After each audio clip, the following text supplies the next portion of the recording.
Class में अपन ने private public company दोनों को पढ़ लिया था, लेकिन आपके एग्जेम्पशन की लिस्ट में ये सारी चीजें जो हमने रिवाइज कर ली, एक पॉइंट रह गया था और यहाँ कंप्लीट किए। प्रिविलेजेस बोलेंगे या फिर एग्जेम्पशन बोलेंगे किस केस में? Private company. सबका कंक्लूजन सेम, प्राइवेट कंपनी को कंप्लायंसेस कम और पब्लिक कंपनी को कंप्लायंसेस ज्यादा। इन्होंने आपको यही बताया कि पब्लिक कंपनी में ऐसा होता है, प्राइवेट में नहीं होता, जैसे कि प्रोस्पेक्टस, है ना, कि भैया पब्लिक कंपनी को देखो प्रोस्पेक्टस देना पड़ता है, प्राइवेट कंपनी में ऐसा कुछ भी जरूरत नहीं है, सीधा ऑफर दे दो काम चल जाएगा, और वो भी पब्लिक को तो देने हैं नहीं। चलिए ये वाला पॉइंट रह गया था, बस इसे एक बार देखेंगे फिर एक बार क्विक रिवीजन करेंगे। हेडिंग में क्या लिखा है बताओ? Provision for the alteration of article of company. चलिए यहां इसकी हेडिंग थोड़ी देर से समझेंगे, पहले इसके अंदर का एक कंसेप्ट समझेंगे। ये क्या लिखा है? एंट्रेंचमेंट। ये कंसेप्ट बहुत इंपॉर्टेंट कंसेप्ट है, ठीक है, यहां भी आएगा, आगे चल के भी आएगा। देखो जब भी मैं इंपॉर्टेंस बोलती हूँ तो मैं लॉ को लेकर इंपॉर्टेंस बोलती हूँ। देखो ये मत समझना कि मैं एग्जाम को लेकर इंपॉर्टेंस बोल रही हूँ, ठीक है, एग्जाम को लेकर वो ऑटोमेटिकली इंपॉर्टेंट हो जाएगा, लेकिन एग्जाम को लेकर अगर मैं इंपॉर्टेंस की बात करूँ तो बुक की हर एक चीज इंपॉर्टेंट है।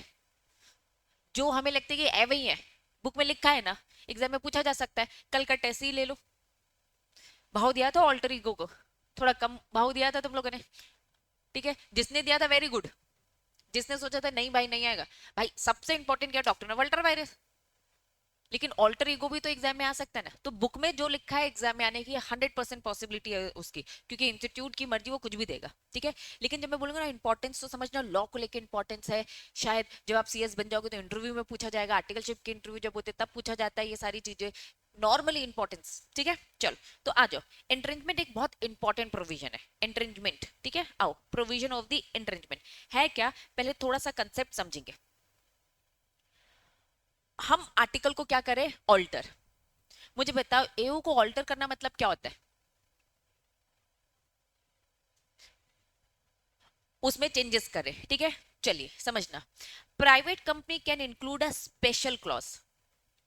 उस स्पेशल क्लॉज को क्या बोलते हैं? एंट्रेंचमेंट क्लॉज, मतलब टर्म्स एंड कंडीशन। आर्टिकल में जितनी भी बातें लिख ले, जो भी हम टर्म्स एंड कंडीशन लिखते हैं कि कंपनी को कैसे चलाना है ना, तो उसमें हम एक स्पेशल क्लॉज की बात करें, उस क्लॉज का नाम क्या है? उस क्लॉज का नाम क्या है? एंट्रेंचमेंट क्लॉज, ठीक है। In their article of association this clause make some changes harder to make. समझो हम यहाँ पे जो चेंजेस कर रहे हैं वो बहुत हार्ड है। क्या लिखा है? Harder to make. समझो मैंने अपने आर्टिकल में लिखा कि भैया ये काम ऐसे होगा, ये काम ऐसे होगा। For example share transfer rules can not be change. Company law बोलता है कि अगर जो शेयर ट्रांसफर वाली जो बातें हैं उसको लेकर हमें हमें क्या चाहिए? 75% की वोटिंग चाहिए। फॉर एग्जाम्पल कोई एक काम है, कोई लॉ है, कोई एक प्रोसेस है, उस प्रोसेस को करने के लिए हमें कितने लोगों की हाँ चाहिए? 75% लोगों की हाँ चाहिए। 75% लोगों की हाँ चाहिए। बात समझ में आ रही है? लेकिन हमने अपने आर्टिकल में क्या कर दिया? उस प्रोविजन को, उस सिस्टम को और डिफिकल्ट कर दिया। हमने कहा कि नहीं, वो काम तब होगा जब कितने लोगों की परमिशन मिल जाएगी? 100%। दैट मीन्स हमने काम को क्या कर दिया? और डिफिकल्ट कर दिया। हमने काम को क्या कर दिया? और डिफिकल्ट कर दिया। तो यहाँ पे बोलता है जो एंट्रेंचमेंट क्लॉज है, एंट्रेंचमेंट क्लॉज एक ऐसा क्लॉज होता है जो काम को थोड़ा सा और स्ट्रिक्ट करता है, adding the extra legal protection. हम थोड़ा सा और, हमने कहा कि यार ये वाला मैटर, फॉर एग्जांपल हमारी प्राइवेट कंपनी है, ठीक है, कंपनीज एक्ट बोलता है ये काम करने के लिए ओआर चाहिए, ये काम करने के लिए एसआर चाहिए। हमने कहा हम तो प्राइवेट कंपनी है, हम अपना आर्टिकल में क्या डाल सकते हैं? एंट्रेंचमेंट क्लॉज डाल सकते हैं। हम इस काम को बोल सकते हैं कि ये हमारी प्राइवेट कंपनी के लिए मैटर बहुत ज्यादा सीरियस है, तो इस मैटर के लिए हमें क्या चाहिए? 100% लोगों की हाँ चाहिए, यूनानिमस रेजोल्यूशन चाहिए। तो अगर 100% लोग हाँ बोलेंगे तो ये काम होगा, अदरवाइज ये काम नहीं होगा। तो हम अपने आर्टिकल में ऐसे प्रोविजंस डाल सकते, ऐसे क्लॉज डाल सकते। तो इस टाइप के क्लॉजेस को हम क्या बोलते हैं? Entrenchment clause. Any such clause need approval. ऐसी चीजें हमने डाली जिसमें हमने क्या बोलते हैं? सारे मेंबर के हमें हामी चाहिए।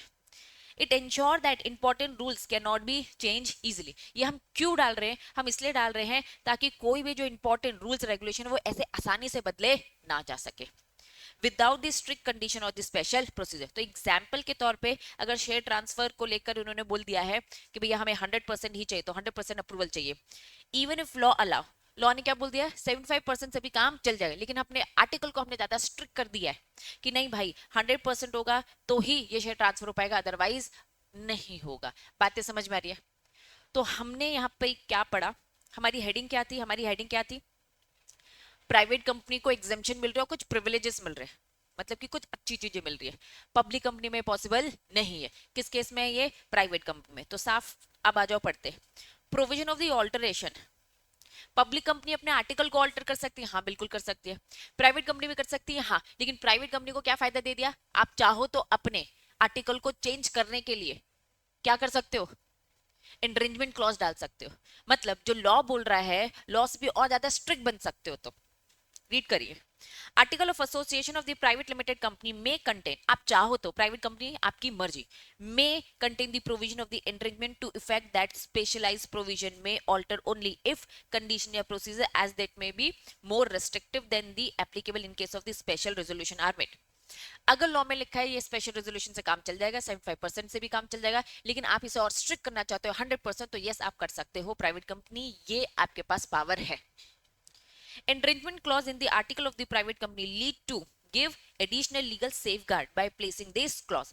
हमने आपस में आर्टिकल तय किया ना, तो हम क्या कर रहे हैं, चीजों को थोड़ा सा स्ट्रिक्ट कर रहे हैं, ठीक है, for very strong position that can not be change easily. हम नहीं चाहते कि कभी भी कुछ भी, है ना, कुछ शोल्डर को हमने मैनिपुलेट करवा लिया बोलकर, तो ऐसे नहीं होगा, सबकी हामी होगी तो ही होगा। जैसे फॉर एग्जांपल आईटेक्स, आईटेक्स में हमने क्या बोल दिया, कुछ डिसीजंस हैं, कुछ डिसीजन जिसमें रॉकेट सर, मेरी और अभिषेक सर, तीनों की अगर हाँ होगी तो ही वो काम होगा, अदरवाइज काम नहीं होगा।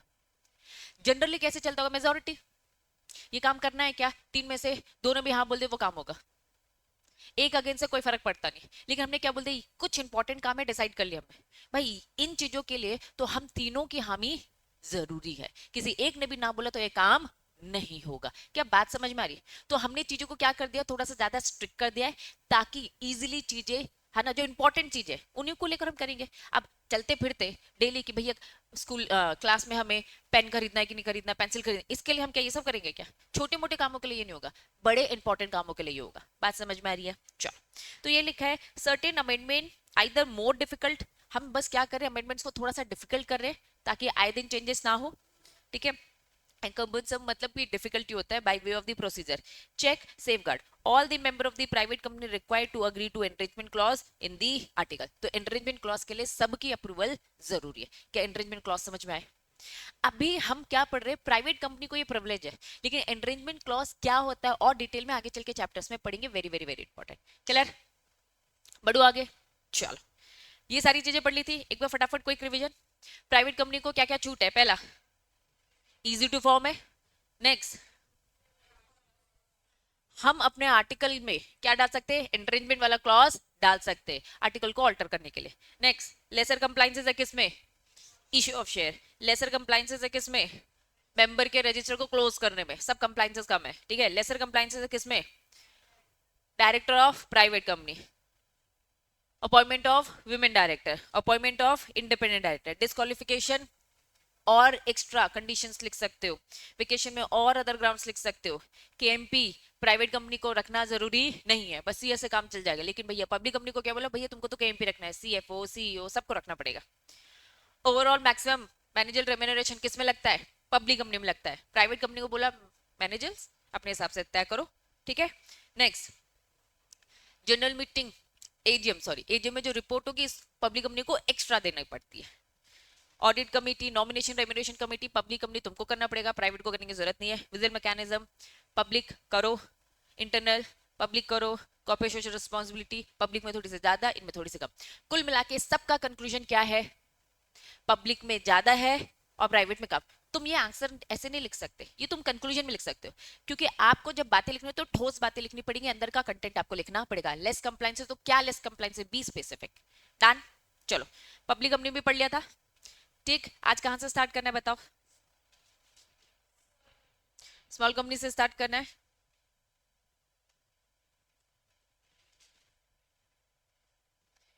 चलिए, स्मॉल कंपनी की डेफिनेशन थोड़ी बहुत लिमिट याद है, जितना याद है एक बार बताओ मुझे, बस मुझे देखना है कितना तुम लोग की मेमोरी है ना, बाकी तो पढ़ाऊंगी मैं, कोई लोड नहीं है, बताओ।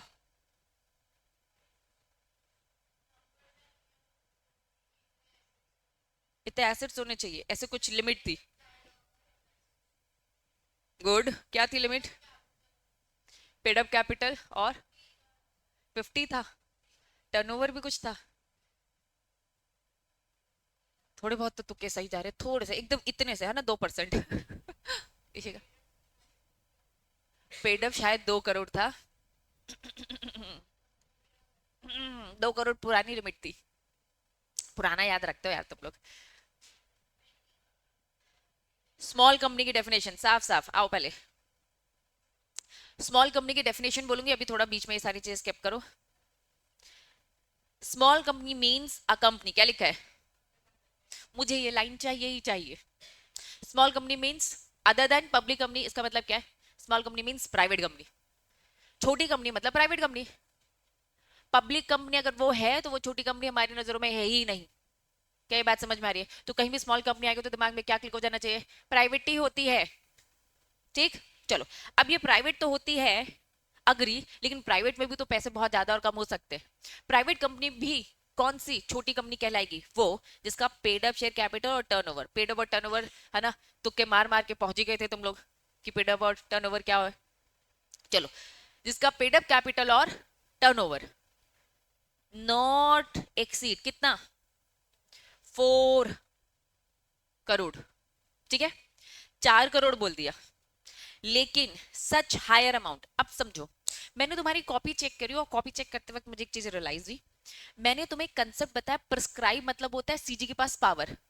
अब तुम लोग मस्त लिख देती हो सीजी ये कर सकता है, एकदम इतना डायरेक्ट कौन लिखता है, और लिखने का तरीका भी तुम कहो तो सीजी ये करेगा, लैंग्वेज बहुत गड़बड़ लिख रहे हो तुम। समझो, प्रिस्क्राइब मतलब रूल्स में दे रखा है, मैंने तुम्हें बिल्कुल अंदर की इंफॉर्मेशन दे दी है, अच्छे से समझा दिया है कि रूल प्रिस्क्राइब करने की पावर किसके पास है, सीजी के पास, ठीक है। तो तुम्हारा, हाँ, तुम क्या बोल रहे हो, सीजी ये करेगा, मतलब मैं कह रही हूँ लैंग्वेज थोड़ा सा आपको घुमा कर लिखना पड़ेगा। जैसे कि ये लैंग्वेज है, आज मैं तुम्हें कॉपी भी दिखाऊंगी और तुम्हें बताऊंगी और कैसे बेटर तरीके से लिखते हैं। पेड अप कैपिटल, लैंग्वेज क्या होनी चाहिए, paid up capital not exceed 4 crore, ठीक है। और क्या लिखा है, such higher amount as may be prescribed, वो हायर अमाउंट भी हो सकता है जो प्रिस्क्राइब, मैंने आपको बता दिया प्रिस्क्राइब बाय दी सीजी, ठीक है। अब तुम ये लिखो प्रिस्क्राइब इन दी रूल्स, तुम क्या लिखोगे, prescribe in the rules, bracket में लिख दो कि भैया बाय सीजी। बात समझ में आ रही है, बाय सीजी। तुम्हारी लैंग्वेज अब याद भी नहीं ना कैसे लिखा तुम लोगों ने, ठीक, तो वो जब मैं कॉपी दिखाऊंगी तुम्हें तो प्रॉपर बताऊंगी कि भाई किस तरीके से तुम लिख रहे हो। बहुत सारे बच्चों ने गलती लिखी, एकदम सीधा सीजी से शुरुआत करो, सीजी 100 कर सकता है, सीजी 100 से ज्यादा नहीं करेगा। अरे भाई रूल्स की बात हो रही है, ठीक है, रूल्स में प्रिस्क्राइब है कि 100 से ज्यादा नहीं होगा वहां।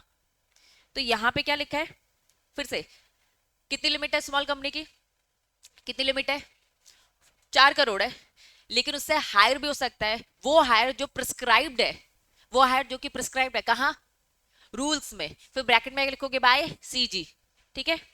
विच शेल नॉट बी, जो भी प्रिस्क्राइब्ड होगा, जो भी सीजी करेगा, वो कभी भी 10 करोड़ से ज्यादा नहीं करेगा। बात समझ में आ गई? क्या लिखा है, एंड लिखा है कि और, and very very very important, दोनों साथ में, टर्नओवर, ठीक है, of which as per the profit and loss account immediate preceding of the financial not exceeding, क्या लिखा है, 40 करोड़, और such higher amount as may be prescribed, bracket में लिखोगे प्रिस्क्राइब इन द रूल्स, इस तरीके से लिखो, ब्रैकेट में लिखो बाय सीजी, ठीक है, we shall not be more than 100 crore. तो कुल मिलाकर क्या है, कुल मिलाकर क्या है, पेड अप कितना, 4 करोड़।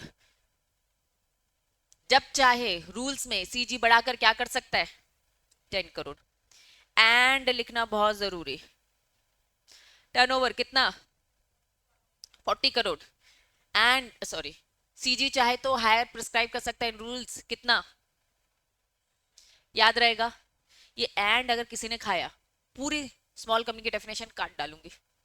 तुम कहोगे दीदी ये तो सही लिखा है, कोई फर्क नहीं पड़ता, एंड ही नहीं लिखा है भाई। एज अ सीएस दोनों कंडीशन साथ में फुलफिल होगी तो ही स्मॉल कंपनी है भाई। कल को अगर तुम सीएस बन जाओगे और सीएस बनने के बाद तुम कहोगे यार एक कंडीशन फुलफिल हो रही है, हाँ हाँ ये तो है, तो तुम तो गलत कर रहे हो ना, सामने वाले के साथ, क्लाइंट के साथ गलत तो हो रहा है। तुम्हारी क्या स्मॉल कंपनी ट्रीट होगी वहां पर, नहीं, तो तुम्हें मैं क्यों यहाँ पे नंबर दे दूं जब तुम वहां गलत करने वाले हो। यहाँ सुधरोगे तभी तो वहां सुधरोगे। तो स्मॉल कंपनी कब बनेगी, जब दोनों कंडीशन साथ में फुलफिल होगी। समझ में आया? तो अब याद आ गया स्मॉल कंपनी की डेफिनेशन। तो स्मॉल कंपनी की डेफिनेशन समझ में आ गई, लेकिन उन्होंने कहा स्मॉल कंपनी मतलब प्राइवेट कंपनी, और लिमिट तय कर दी उससे ज्यादा नहीं होना चाहिए, है ना, 4 करोड़ से कम है पेड अप, 40 करोड़ से कम है आपका टर्नओवर।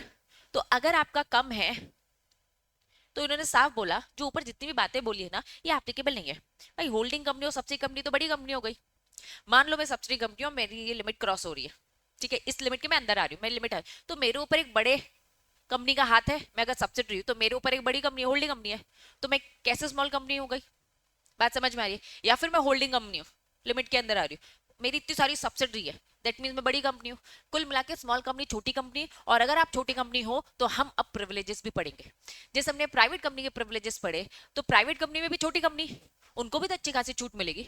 तो जितनी भी छूट मिलने वाली है तो आपको छूट हम दे रहे हैं क्योंकि आप एक छोटी कंपनी हो, लेकिन अगर आप एक होल्डिंग कंपनी हो तो आप हमारे लिए बड़ी कंपनी हो गए हो, सब्सिडी बड़ी कंपनी, तो हम आपको छूट कैसे दे? तो आप एक बार में एक ही जगह का फायदा उठा सकते हो, तो कोई भी holding subsidy company small company नहीं बनेगी। अब केस स्टडी आएगा। केस स्टडी क्या आएगा? आपको एक लिमिट दे दी गई है, एक ए कंपनी है, बी कंपनी ये होल्डिंग कंपनी है, और बी इसकी क्या है? सब्सिडी कंपनी है। अब जो ये बी कंपनी है ये सब्सिडी कंपनी है, ठीक है, बी कंपनी है, इसका पेड अप 3 करोड़ है, इसका पेड अप 3 करोड़ है, एंड इसका जो टर्नओवर है वो है 60 करोड़। अब मुझे बताओ जो ये बी कंपनी है, मेरा क्वेश्चन ये है बी कंपनी क्या स्मॉल कंपनी है? नहीं है। रीजन जानना चाहती हूँ, आंसर तो सही है नहीं है, रीजन बताओ। मतलब दो रीजन है ना बोलने के, एक रीजन है कि दो रीजन है? पहला रीजन क्या? सब्सिडी कंपनी स्मॉल कंपनी हो ही नहीं सकती। दूसरा रीजन क्या है? भाई टर्नओवर 60 करोड़ हो गया, दोनों कंडीशन साथ में फुलफिल होनी चाहिए थी। डन, पक्का यही है। चलिए अब चेंज, ये नॉर्मल कंपनी है, नॉर्मल कंपनी है बी कंपनी, कोई सब्सिडी वब्सिडी नहीं है। अब मुझे बताओ क्या ये स्मॉल कंपनी है? क्या क्या रीजन है? क्या बात समझ में आ रही है? देखो, आप केस स्टडीज के आंसर तो सही देते हो, कंक्लूजन सही देते हो, लेकिन रीजन नहीं सही बता पा रहे ना। अगर आप रीजन नहीं सही बता पा रहे दैट मीन्स आपको नहीं केस समझ में आया, तो आपकी सारी चीजें सही होनी चाहिए ना कंक्लूजन के साथ। अगर आपने कंक्लूजन सही तो तुम्हें लगता है कि तुम्हें अगर नंबर मिल जाएगा, तो नहीं मिलने वाला, क्योंकि मालूम है ना या तो यस होगा या तो नो होगा, तुक्के तो मारेंगे ना लास्ट में, यस नो में से कुछ भी लिख कराएंगे, और लीगल प्रोविजन कुछ और दे रहे हो तुम लोग, ये रीजन है, तो गलत है ना, आपने केस समझा ही नहीं। ठीक है, तो नंबर नहीं मिलने वाले। ये 11 12 नहीं है कि 11 12 में आपको क्या दे दिया, इतनी मेहनत करी बच्चे ने, 2 पन्ने लिखे हैं, है ना, अरे भाई जीरो भी दे दिया जाता है। कंक्लूजन गलत तो वैसे ही जीरो, लीगल प्रोविजन सही लिखा हो कंक्लूजन गलत, तो अंडा मिलना तय है तुम्हारा, चाहे 2 पन्ने ही क्यों ना लिखा हो, क्योंकि तुमने पूरा लॉ सही बता दिया और आंसर बोल दिया अब वो नहीं कर सकता। भाई आंसर तो कर सकता था, इतनी बड़ी लंबी चौड़ी लीगल प्रोविजन लिखने के बाद तुम अगर नो यस भी सही नहीं बता पा रहे, दैट मीन्स आपने केस समझा ही नहीं है, बिल्कुल जीरो मिल जाएगा, कोई दया भावना नहीं होगी। समझ में आ रही है? चलो केस समझ में आ रहा है। तो ये स्मॉल कंपनी, वाह वेरी स्मार्ट, स्कोप है मिलने का, ठीक है, थोड़ा घुमाना है, ये सही दिमाग लगाया संस्कृति ने। चलो, तो यहाँ पे उन्होंने क्या बोल दिया, स्मॉल कंपनी की डेफिनेशन की अगर हम बात करें तो होल्डिंग कंपनी और सब्सिडी कंपनी स्मॉल कंपनी की डेफिनेशन में कभी आएगी नहीं, पहला। दूसरा पॉइंट क्या लिखा है भाई, सेक्शन 8 कंपनी तुमको तो वैसे ही बहुत सारे फायदे मिलने वाले हैं, तुम तो भैया प्रॉफिट के लिए काम ही नहीं करो, तो सरकार तुम्हें अलग से बहुत सारे प्रिविलेजेस देंगे जो ओवर दी चैप्टर हम पढ़ते रहेंगे। ठीक है, अब सेक्शन 8 कंपनी को बोलो तुम्हें वहां छूट मिलेगी ना, फिर स्मॉल कंपनी की छूट क्यों ही लेना। ठीक, नेक्स्ट क्या लिखा है, तुम तो अलग ही टाइप की कंपनी हो, तुम्हारे लिए तो अलग से कानून ही बने हुए, एक्ट ही बना हुआ है, तो तुम सब स्मॉल कंपनी की डेफिनेशन में नहीं आओगे। किस किस में स्मॉल कंपनी की लिमिट अगर आ रही है तब भी उसे स्मॉल कंपनी वाला ट्रीटमेंट नहीं मिलेगा, होल्डिंग सब्सिडी, सेक्शन 8 कंपनी और स्पेशल एक्ट वाली कंपनी। सेक्शन 8 और स्पेशल एक्ट में डिफरेंस समझ में आ रहा है? सेक्शन 8 मतलब प्रॉफिट के लिए काम नहीं कर रही है, ठीक है, स्पेशल एक्ट मतलब आरबीआई एलआईसी आपका इंस्टीट्यूट, समझ में आ रहा है? ठीक है, चलिए स्मॉल कंपनी की डेफिनेशन समझ में आ गई, ऊपर थोड़ा इंट्रो में चले। इन्होंने स्मॉल कंपनी का मीनिंग बताया है, एक होती है डेफिनेशन एक होता है मीनिंग। अभी मैंने आपको क्या बताया, डेफिनेशन की मीनिंग, मीनिंग मैंने डेफिनेशन बताई। डेफिनेशन मतलब जो लॉ ने बोल रखा है, फॉर एग्जाम्पल तुम्हें तुम्हारे पेरेंट्स को बताना है, किसी दोस्त को बताना है स्मॉल कंपनी, तो क्या बताओगे, डेफिनेशन बताओगे, मीनिंग बताओगे। मीनिंग में क्या बताओगे, स्मॉल कंपनी भाई छोटी कंपनीज होती है, ठीक है। अब उसको और थोड़ा सा समझने में इंटरेस्ट है, फिर दोगे उसकी डेफिनेशन। देखो छोटे से मतलब क्या है, जिसका पेड अप 4 करोड़ से कम, जिसका टर्नओवर 40 करोड़ से कम, दोनों कंडीशन साथ में। अब बोलोगे दोनों कंडीशन साथ में, अब वो थोड़ा मुंझ जाएगा, है ना। तो इसीलिए मीनिंग तक की स्थिर रहना। अगर लगता है बोला पक्का समझेगा सुनेगा तो बताना, नहीं तो बताने की जरूरत नहीं है, ठीक। चलिए, MC time to time amend the definition of small company. क्या करती रहती है, टाइम टू टाइम बदलती रहती है। आपने भी नोटिस किया 4 करोड़ तक पहुंच गई, इससे पहले 2 करोड़ था जो शिखा ने बताया मुझे, है ना। इससे पहले 50 लाख हुआ करता था। तो लिमिट बदलती रहती है, कब तक बदलती रहेगी, 10 करोड़ और 100 करोड़। पेड अप 10 करोड़ तक जा सकता है और आपका टर्नओवर 100 करोड़, ठीक है, जो भी रूल में प्रिस्क्राइब्ड हो बाय दी सीजी, ठीक है। चलिए, एक्चुअल में क्यों किया जा रहा है, हम लाइटन कर रहे हैं, लाइटन मतलब थोड़ा सा हल्का कर रहे हैं, फ्री कर रहे हैं compliances burden of the small company in India. क्योंकि हम चाहते हैं, अगर तुमने नोटिस किया हो, अभी लास्ट क्लास में हमने प्राइवेट कंपनी को लेकर पढ़ा, तो हमारी ऑल ओवर इंडिया की बात करूं तो प्राइवेट कंपनी बहुत ज्यादा है, हमारी इकोनॉमी में उसका बहुत ज्यादा अच्छा खासा कंट्रीब्यूशन है। तो इसलिए हमें उन्हें प्रिविलेजेस देनी पड़ रही है, छूट देनी पड़ती है। तो ऐसे स्मॉल कंपनी भी तो, स्मॉल कंपनी तो प्राइवेट कंपनी है, हम चाहते हैं कि छोटी कंपनी को हम बहुत सारे प्रिविलेजेस दे ताकि वो भी क्या करे, आगे और बढ़े, ठीक है। तो साफ इन्होंने बोला this move benefit the startup in India. तो इसीलिए ये सारी चीजें की जाती है। तो अब नीचे जाकर हमने ये डेफिनेशन भी पढ़ ली, क्लियर है बच्चों। चलिए बढ़ते हैं आगे। अब जनरल बातें, अगर मैं नॉर्मली बोलूंगी, तुम लोग पहले ट्राई करो स्मॉल कंपनी के क्या फायदे। क्योंकि वो एक प्राइवेट कंपनी है, तो प्राइवेट कंपनी में जितने प्रिविलेजेस मिले थे इसको भी मिलेंगे, लेकिन इसको तो और मिलेंगे ना, और लेस कंप्लाइंसेस। तो सारे के सारे एडवांटेज यही बताया। क्या स्मॉल कंपनी के फायदे हैं, आओ पहले हेडिंग हेडिंग क्या लिखा है, less number of board meeting. Normal company को बोला तुम्हारी बोर्ड मीटिंग भैया साल में 4 बार होनी चाहिए, इनको क्या बोलते भैया साल में 2 बार करो, कंप्लाइंसेस कम कर रहे हैं ना तुम्हारे। नेक्स्ट क्या बोल दिया, लीनियंट किसमें, कंप्लाइंसेस रिक्वायरमेंट। अभी एग्जाम्पल डिटेल में पढ़ेंगे क्या क्या लीनियंसी उन्होंने करी है। नेक्स्ट क्या लिखा है, no need to enclose cash flow statement, financial statement देते हैं। अभी तुम लोग 12th तक पढ़कर आए थे कैश फ्लो स्टेटमेंट, ठीक है। अब फाइनेंशियल स्टेटमेंट में इन्होंने बोला आपको कैश फ्लो स्टेटमेंट देने की जरूरत नहीं है, तुम छोटी कंपनी हो, तुमको कंप्लाइंसेस कम कर रहे हैं ना। Next, laser number of certification by the professionals. Normal company को प्रोफेशनल से सीए सीएस सीएमए इन सब से बहुत सारे सर्टिफिकेशन करवाने पड़ते हैं, इनको बोला तुम्हें वो कम कराने, ज्यादा कराने की जरूरत नहीं है। जब लॉ ही तुम पे ज्यादा नहीं लगेगा तो सर्टिफिकेट की क्या ही जरूरत। अगर मेरी कंपनी में लॉ ज्यादा लग रहा है तो हमें प्रोफेशनल से चेक करवाना है हम लॉ सही से फॉलो कर रहे कि नहीं कर रहे। लॉ ही कम लगेगा तो प्रोफेशनल का सर्टिफिकेशन भी कैसे आएगा, क्योंकि प्रोफेशनल क्या सर्टिफाई करता है, लॉ को। लॉ कम है तो सर्टिफिकेशन भी कम। नेक्स्ट क्या लिखा है, एब्रिज्ड का मतलब बताओ, शॉर्ट। एब्रिज मतलब क्या होता है, शॉर्ट। अब मुझे बताओ मीनिंग समझ पा रहे हो क्या। एब्रिज एनुअल रिपोर्ट, जमाने भर की कंपनी एनुअल रिपोर्ट देगी जो कि डिटेल लंबी चौड़ी होगी, और क्योंकि तुम छोटी कंपनी हो तो तुम्हें एक समरी, एक शॉर्ट एनुअल रिपोर्ट देनी है क्योंकि स्मॉल कंपनी हो। डन, ये आपके कंप्लाइंसेस में है ना छूट दे रखी है।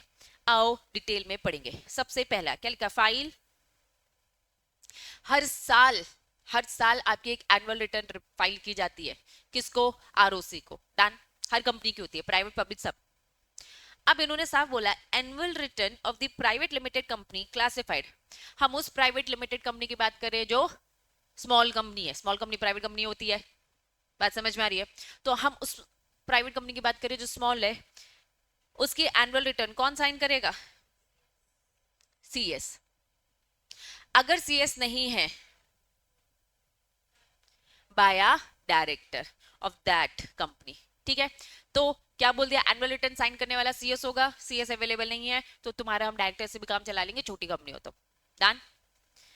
बोर्ड रिपोर्ट, पहले तो मुझे बताओ बोर्ड रिपोर्ट, मुझे बताओ पहले एनुअल रिटर्न समझ में आ रहा है, क्या है एनुअल रिटर्न बताओ। पूरे साल भर का चिट्ठा आरओसी को दो, क्या कमाया क्या गवाया, प्रॉफिट लॉस सब एनुअल रिटर्न। एनुअल पूरे साल भर की रिटर्न, ठीक है, आरओसी को देने का। बोर्ड रिपोर्ट, डायरेक्टर की रिपोर्ट चाहिए पूरे साल भर के चिट्ठे की, समझो समझो समझो, आरओसी को देना है, सब आरओसी को देना है, सब एमसी की वेबसाइट में फाइल करना है, ठीक। एनुअल रिटर्न आरओसी को दे दिया, डन। फिर बोर्ड रिपोर्ट भी सब रिपोर्ट करना है हमें, ठीक है। मीटिंग होगी, मीटिंग में देना है, फिर ये आरओसी के पास जाती है, सबमिट होती है। लेकिन समझ में आ रहा है ये क्या है? ये डायरेक्टर के द्वारा बनाया गया एक रिपोर्ट है कि हमारी कंपनी में एक साल में क्या क्या काम है। हर साल बोर्ड रिपोर्ट तैयार करनी होती है। नाम क्या है? Board report. बनाने वाले कौन है? बोर्ड ऑफ डायरेक्टर, ठीक है। लेकिन एक्चुअल में बना कौन रहा है? प्रैक्टिकल क्या बता रही हूँ, सीएस बनाएगा, ठीक है।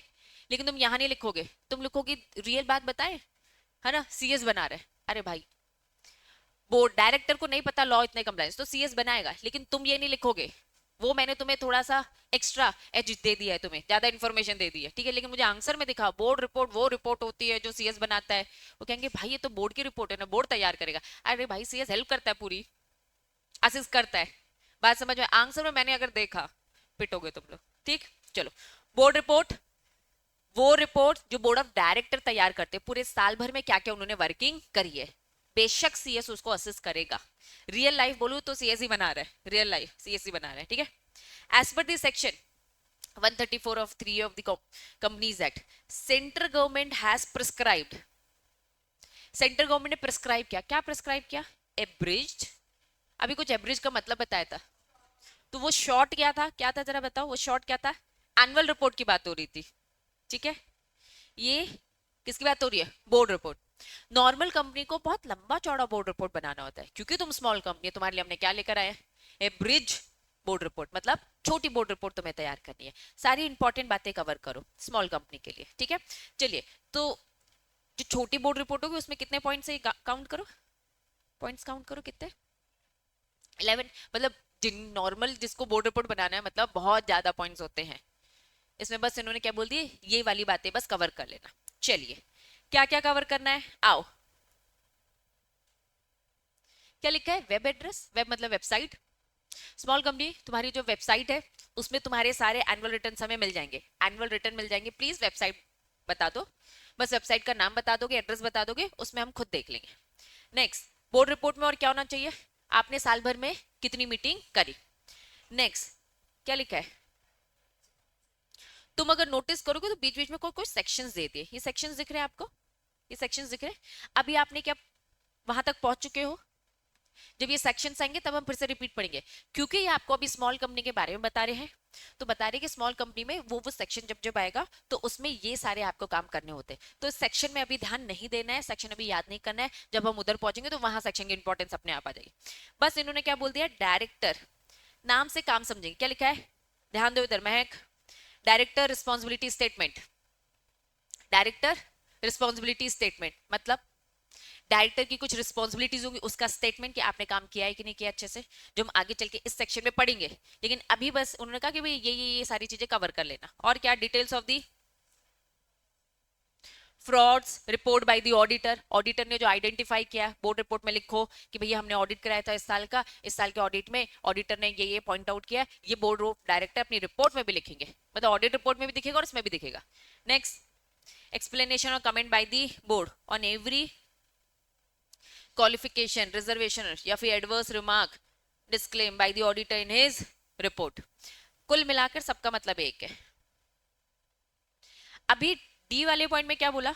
ऑडिटर ने हमारे अकाउंट्स में ये गलतियां निकाली, ये फ्रॉड निकाला, अपनी रिपोर्ट में लिखा डायरेक्टर ने। मैं राकेश अभिषेक सर अपनी रिपोर्ट तैयार कर, ठीक है।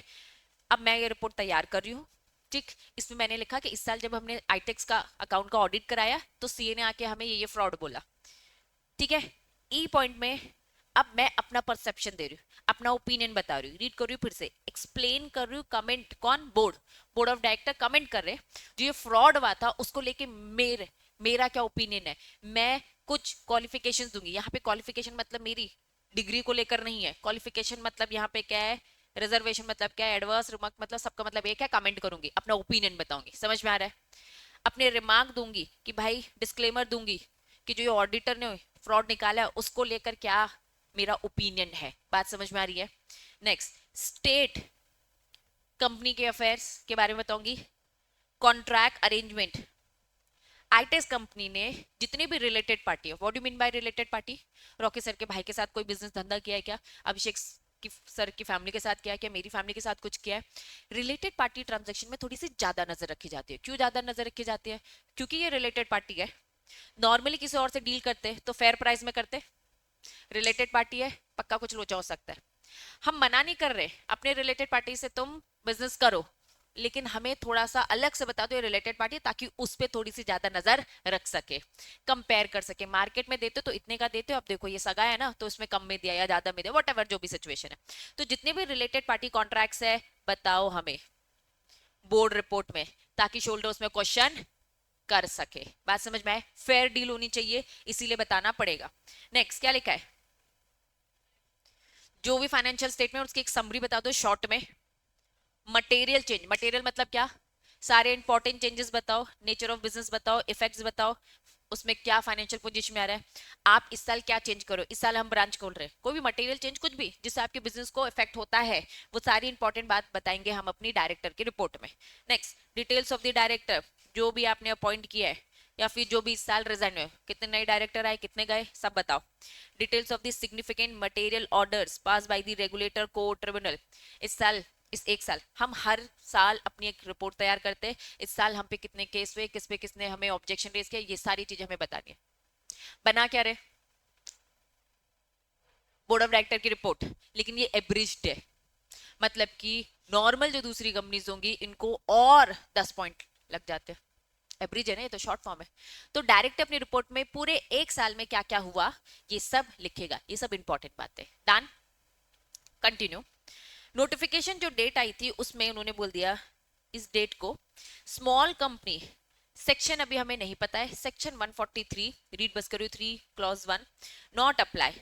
इन्होंने कहा ये वाला सेक्शन नहीं अप्लाई होगा। ये सेक्शन आपको क्या बोलता है? हेडिंग मैंने ऊपर क्या लिख दिया है, company adequate internal financial control. ये जो सेक्शन है 143 का section sub section 3 clause 1 sorry clause I, ये आपको बताता है कि कंपनी का क्या होना चाहिए, एडुकेट मतलब प्रॉपर क्या होना चाहिए। हेडिंग क्या लिखी मैंने, नाम से काम समझो। इंटरनल फाइनेंशियल कंट्रोल मतलब क्या होगा, इनके इंटरनली भी सिस्टम्स बने हुए हैं कि कैसे फाइनेंस में कोई मैनिपुलेट ना करे, कंट्रोल सिस्टम्स बने हुए, ये चेक किया जाता है हर बड़ी कंपनी को। तुम तो छोटी कंपनी हो, क्योंकि तुम छोटी कंपनी हो तुम पे ये एप्लीकेबल नहीं है, मतलब तुम ये इंटरनल फाइनेंशियल सिस्टम्स नहीं बनाओगे, कंट्रोल्स नहीं बनाओगे तो भी काम आपका चल जाएगा। छोटी कंपनी हो ना, लेस कंप्लायंसेस। समझ में आ रहा है? पक्का? ये तो हुई थी बस बोर्ड रिपोर्ट की। वापस पढ़ क्या रहे? स्मॉल कंपनी के फायदे, मैं कहूंगी एग्जेम्पशंस पढ़ रहे हो, प्रिविलेजेस पढ़ रहे हो। पहला क्या पढ़ा? सीएस भी कर सकते हो और डायरेक्टर भी। बोर्ड रिपोर्ट छोटी, छोटी बोर्ड रिपोर्ट में ये सारी चीजें। नेक्स्ट क्या लिखा है? आप सब लाइट वाले टॉपिक है। बोर्ड मीटिंग, भाई तुम तो साल में कितने करो, कैलेंडर ईयर में 2 करो, हाफ कैलेंडर में 1 करो, और गैप नॉट लेस देन कितना 90 डेज। क्लियर है ये तो? चलिए, कैश फ्लो स्टेटमेंट ऊपर ही पढ़ लिया था, इन्हें कैश फ्लो स्टेटमेंट देने की जरूरत नहीं है। अब प्राइवेट लिमिटेड कंपनी, वो प्राइवेट लिमिटेड कंपनी जो क्या है, classified as a small company, not prepare cash flow statement as a part of financial statement. जब आप अपने फाइनेंशियल स्टेटमेंट देंगे तो सब 5 चीजें देंगे फाइनेंशियल स्टेटमेंट, सारी की सारी कंपनी क्या देंगी, 5 चीजें। तुम स्मॉल कंपनी हो, तुम्हें क्या नहीं देना, कैश फ्लो स्टेटमेंट देने की जरूरत, तुम्हें 4 चीजें तो देनी पड़ेगी। समझ में आ रहा है? वो 5 चीजें क्या है डिटेल में जब आएगा तब पढ़ेंगे, ठीक है? थोड़ा बहुत तो पता है तुम लोग को, profit and loss account, financial statement, explanatory notes वगैरह ये सब, ठीक। हेडिंग ऑडिटर, किसका रोटेशन, ऑडिटर का। एक प्राइवेट लिमिटेड कंपनी जो स्मॉल कंपनी है। नेक्स्ट, एक प्राइवेट लिमिटेड कंपनी जो स्मॉल कंपनी नहीं है। दो सिचुएशन बता रहे। अगर आप स्मॉल कंपनी हो तो आपको रोटेशन करने की जरूरत नहीं है। किसकी? स्टैट्यूटरी ऑडिटर मतलब सीए, सेक्रेटेरियल ऑडिटर लिखा होगा तो सीएस, स्टैट्यूटरी लिखा है मतलब सीए, क्लिक हो जाना चाहिए तुम्हें। सीए को बदलने की जरूरत नहीं। दीदी हमने तो डायरेक्टर पढ़ा था, ये सीए कहां से आ गया? बच्चों सबको बदलना पड़ता है, सबका लॉजिक सेम है। कोई भी बंदा एक कंपनी में ज्यादा समय तक रहेगा, फ्रॉड होने के चांसेस, करप्ट होने के चांसेस, अपने खुद के इंटरनल पैसा बनाने के चांसेस। तो रोटेशन एक रास्ता होता है जिससे हम उसे निकालते रहते हैं। तुम खुद सोचो, सरकार हमेशा एक ही बनी रहेगी? हम अगर एमपी में बैठे, मध्य प्रदेश में बैठे, सरकार ऑलवेज अगर बीजेपी की रहेगी, कभी बदले ही नहीं जाएगी, तो भाई क्या हो जाएगा, अपनी मनमानी करने लगी। हर 5 साल में क्या किया जाता है, उन्हें बदलने का ट्राई किया जाता है, जनता को फिर से मौका दिया जाता है, अच्छी लग रही तो अपॉइंट करो, नहीं लग रही तो नहीं। यही चीज हमने डायरेक्टर के केस में भी पढ़ा था कि डायरेक्टर का रिटायरमेंट किया जाता है बाय रोटेशन, हर साल किया जाता है, जिसका एक्सपीरियंस ज्यादा हो गया, जो ज्यादा टाइम तक है, डन, काम अच्छा तो रिअपॉइंट। ऐसे ही ऑडिटर का भी होता है, ठीक है। ऑडिटर का वैसे ड्यूरेशन क्या रहता है, 5 साल। सीए, सीए कंपनी का ऑडिट करता है तो कितने साल के लिए करता है, 5 साल। तुम्हें अगर थोड़ा बहुत याद हो या अंडरस्टैंडिंग हो, as a firm partnership firm बना सकता है सीए, और सोल भी कर सकता है काम। सीएस का भी तो ये समझा था, सीएस क्या कर सकता है, सोल, अकेले करना चाहता है अकेले कर ले, या फिर अपनी फर्म, कंपनी नहीं बना सकता, ठीक है। ऐसे ही सीएस सिंगल कर सकता है और फर्म। अभी किसकी बात हो रही है, सीए, ठीक है। अगर सीए अकेला है तो तुम एक कंपनी का ऑडिट कितने साल तक करोगे, 5 साल तक। अगर एक सीए की पार्टनरशिप फर्म है, क्या है, पार्टनरशिप फर्म, तो क्योंकि फर्म है तो भैया एक से ज्यादा सीए होंगे, सोल में तो सिंगल ही है ना, इसमें मिनिमम 2 होंगे या 2 से ज्यादा होंगे। तो हमने तुम्हें कितना दे दिया, एक कंपनी में कितने साल काम करोगे, 10। अब पार्टनरशिप फर्म में चाहे 50 हो, चाहे 2 हो, चाहे 4 हो, फर्क नहीं पड़ता, 10 ही साल मिलेंगे। सोल में क्या मिलेगा, 5। इन्होंने कहा अगर आपकी कंपनी कौन सी कंपनी है, प्राइवेट कंपनी लेकिन स्मॉल, तो रोटेशन करना पड़ेगा कि नहीं करेगा, नहीं करने की जरूरत है, क्योंकि आपकी स्मॉल कंपनी है, एक ही सीए को कंटिन्यू रखना है, रखो, हमें कोई टेंशन नहीं। लेकिन अगर आपकी कंपनी थोड़ी बड़ी है, स्मॉल कंपनी नहीं है, बड़ी है, नॉट स्मॉल कंपनी, तो रोटेशन होगा। क्या लिखा है रोटेशन में, बताओ, एवरी 5 to 10 years। थोड़ा बहुत नॉलेज दे दिया, आगे चल के एक चैप्टर पूरा डिटेल में पढ़ेंगे। 5 किसके लिए होता है, सिंगल, सोल, और 10 साल किसके लिए रहता है, जब उसने अपनी फर्म बना ली, पार्टनरशिप फर्म बना ली, ठीक है। तो उन्होंने 5 और 10 साल ये लिख दिया, आगे चल के डिटेल में बताएंगे। लेकिन यहां हम क्या समझ रहे हैं, स्मॉल कंपनी है ना, तो रोटेशन की जरूरत नहीं है ऑडिटर की। लेकिन अगर स्मॉल कंपनी नहीं है, रोटेशन की जरूरत है। Fall with the prescribe category, उन्होंने कहा कैटेगरी बोल दी जिसका पेड अप 50, ठीक है, पब्लिक बोरिंग जिसकी होती है फाइनेंशियल 50 करोड़, तो यहाँ पे उन्होंने लिमिट बताई। लेकिन हमारे लिए इंपॉर्टेंट क्या है भैया, स्मॉल कंपनी में तो ये एप्लीकेबल है ही नहीं, बदलने की जरूरत ही नहीं, डन। हाँ, वेरी गुड। 5 साल तक आईटेक्स का ऑडिट तुम करोगी, 1 साल कर लिए, 2 साल कर लिए, 3 साल कर लिए, 5 साल बाद मैं तुम्हें हटा दूंगी, रोटेशन हो जाएगा। 5 साल बाद मैं तुम्हें हटा दूंगी, क्यों हटा दूंगी, लॉजिक क्या है, ज्यादा सगे हो जाओगे, ज्यादा नमक खा लोगे तुम कंपनी का, और नमक खाया है तो फिर फ्रॉड भी तो करना अब कंपलसरी हो जाएगा, तो ये लिमिट उसकी है, ठीक है। लेकिन स्मॉल कंपनी में ये सब चेंज करने की जरूरत नहीं है, छोटी कंपनी है, एक ही सीए, हमेशा के लिए तुमने पक्का कर लिया ऑडिट करने के लिए, कर सकते हो, जान। हाँ बेटा, अच्छा उसकी लिमिट कह रही थी, चलो। ये क्या बोल रहा है, इन्होंने कहा प्राइवेट कंपनी में ये सब नहीं होता, प्राइवेट कंपनी में ये रोटेशन वाली चीज तब लगेगी अगर, आओ लिमिट क्या लिखा है, अगर प्राइवेट कंपनी का पेड अप कैपिटल कितना है, 50 करोड़ से ऊपर है, अगर उसका बोरोइंग 50 करोड़ से ऊपर है, मतलब प्राइवेट कंपनी जो स्मॉल कंपनी तो नहीं है, बड़ी कंपनी है, नॉर्मल प्राइवेट कंपनी है, उसमें भी रोटेशन तब लगेगा जब ये लिमिट क्रॉस होगी उसकी, मतलब और बड़ी प्राइवेट कंपनी, एवरेज वाली भी नहीं। एक स्मॉल होगी, एक एवरेज होगी, एक बड़ी होगी, इनका एवरेज को भी छोड़ दिया हमने, किसको पकड़ा है, बड़ी कंपनी को, ठीक, डन। बढ़ू आगे, सब सेम है, 5 10 सेम है, ठीक है। वो आगे चल के और डिटेल में पढ़ेंगे, प्राइवेट में क्या, पब्लिक में, वहां पे भी रिपीट होगा, स्मॉल कंपनी में लगता ही नहीं, वहां फिर से रिपीट करेंगे, क्योंकि एक चैप्टर ही पढ़ने वाले हो तुम लोग, ऑडिट एंड अकाउंट्स करके, अकाउंट्स एंड ऑडिट करके, ठीक है, डन। आ जाओ, कंपनी में क्लासिफाइड स्मॉल कंपनी इन पर्टिकुलर ईयर, 1 साल, महक मुझसे डाउट पूछे, महक तुझे मैं अलग बैठाऊंगी अब, पल्लू रीजन नहीं, मतलब तू रीजन है, आज पल्लू नहीं आए तो शुरू से बात, मतलब जो रहेगा तू बात करेगी ना, मुझसे पूछना, उसके भी कंसेप्ट इधर उधर हो जाते हैं, इससे पहले भी वो मुझे बात करती दिख रही थी, है ना शुरू, चल पूछ मुझसे, तो क्या, देखो एक बात समझो, अगर मैं ये बोल रही हूँ, पहले तो आपको यही समझाया जाएगा ना कॉर्पोरेट पर्सनालिटी क्या है, तुम्हें अगर अभी से मैं अकाउंट्स ऑडिट बताऊंगी तो बच्चों तुम्हारे भी दिमाग में घुसेगा नहीं, इसलिए तुम्हें पहले शॉर्ट में इंट्रोडक्शन दिया जाता है। फॉर एग्जाम्पल जब इंग्लिश सीख रहे थे तो पहले एबीसीडी सिखाया था ना, कि वोवल कंसोनेंट ये सब सिखाना चालू करेंगे, या सेंटेंस बनाओ, मुश्किल होती है, अभी थोड़ा थोड़ा एक बीज बोया जाता है, वहां जाकर चीजें थोड़ी सी सेंसिबल लगेगी, क्योंकि पहले सुन चुका है। अभी हर चीज की तो गहराई है ना, क्या बस अकाउंट्स ऑडिटर की गहराई, हर चीज की गहराई है बच्चों। तो अभी इन्होंने आपका सिलेबस ऐसे बनाया कि पहले छोटा छोटा छोटा इंट्रो समझो, फिर डिटेल में चैप्टर समझेंगे। तो सच में बता रही हूँ, सिलेबस बनाने के लिए बहुत मुश्किल होता है कि भैया आपके दिमाग में कैसे घुसाया जाए। तो अभी फोकस तुम्हारा क्या होना चाहिए, स्मॉल कंपनी। तुम लोग का फोकस चेंज हो जाता है, तुम कहाँ चले जाते हो, अच्छा ऐसे होता है, उसमें तुम्हारे डाउट्स आ जाते हैं। भाई जब पढ़ाई नहीं तो डाउट्स तो आएंगे ही ना। फोकस क्या है, छोटी कंपनी है ना, छोटी कंपनी में कंप्लाइंसेस कम है, तो बस ये बोल कि ऐसा कुछ होता है जो इसमें नहीं होता है, तो तुम्हें इसमें रहना है, तुमको भी थोड़ा सा यहीं पे रहना है। वहां घुस जाते हो तुम, चैप्टर बोल रहे हैं मैं बताऊंगा, ठीक है, लेकिन हाँ घुसो तो मैं बता पाऊंगी ना कहाँ रुकना और कहाँ नहीं रुकना। बोलोगे ही नहीं तो फिर तो पता नहीं कहाँ कहाँ दिमाग में जा रहे हो, मुझे भी नहीं पता चलेगा। ठीक है, क्लियर है, ठीक, मैं यहाँ रहना। चलो नेक्स्ट क्या लिखा है, कंपनी में भी classified as a small company ना पर्टिकुलर ईयर कंसेप्ट। आज इस साल मैं स्मॉल कंपनी होती हूँ। कैसे होते हैं स्मॉल कंपनी जरा बताओ। लिमिट कम है, पेडअप कम है, और टर्नओवर भी कम है। इस साल बिजनेस कम हुआ ना, देखो पेडअप तो एक बार आगे आ गया, यही होता है। तुमको तुम्हारी बैलेंस शीट अगर थोड़ी बहुत याद हो तो पेडअप पैसा तो आ गया। टर्नओवर क्या होता है आपका, टर्नओवर का मीनिंग सेल, साल भर की सेल। साल भर की सेल ऊपर नीचे हो सकती है, पेडअप तो चलो फिक्स हो गया, ठीक है, उसको भी रिड्यूस कर दियो तो वो भी चेंज हो जाएगा। अब मैं कह रहा हूँ टर्नओवर तो ऊपर नीचे हो सकती है, हमें तो दोनों कंडीशन फुलफिल चाहिए। अगर इस साल का बिजनेस कम हुआ तो हमारी कंपनी स्मॉल कंपनी बन जाएगी, छोटी कंपनी हो सकती है ना, या फिर लिमिट इधर उधर हो सकती है। कुल मिला के अगर फ्लक्चुएशंस होते कभी किसी एक पर्टिकुलर ईयर में आप स्मॉल कंपनी होते हो, बाद में हो सकता हो आप स्मॉल कंपनी ना हो, नेक्स्ट ईयर बिजनेस ज्यादा हो गया, बिजनेस ज्यादा हो गया तो टर्नओवर ज्यादा दिख गया, टर्नओवर ज्यादा हो गया तो आप स्मॉल कंपनी नहीं हो।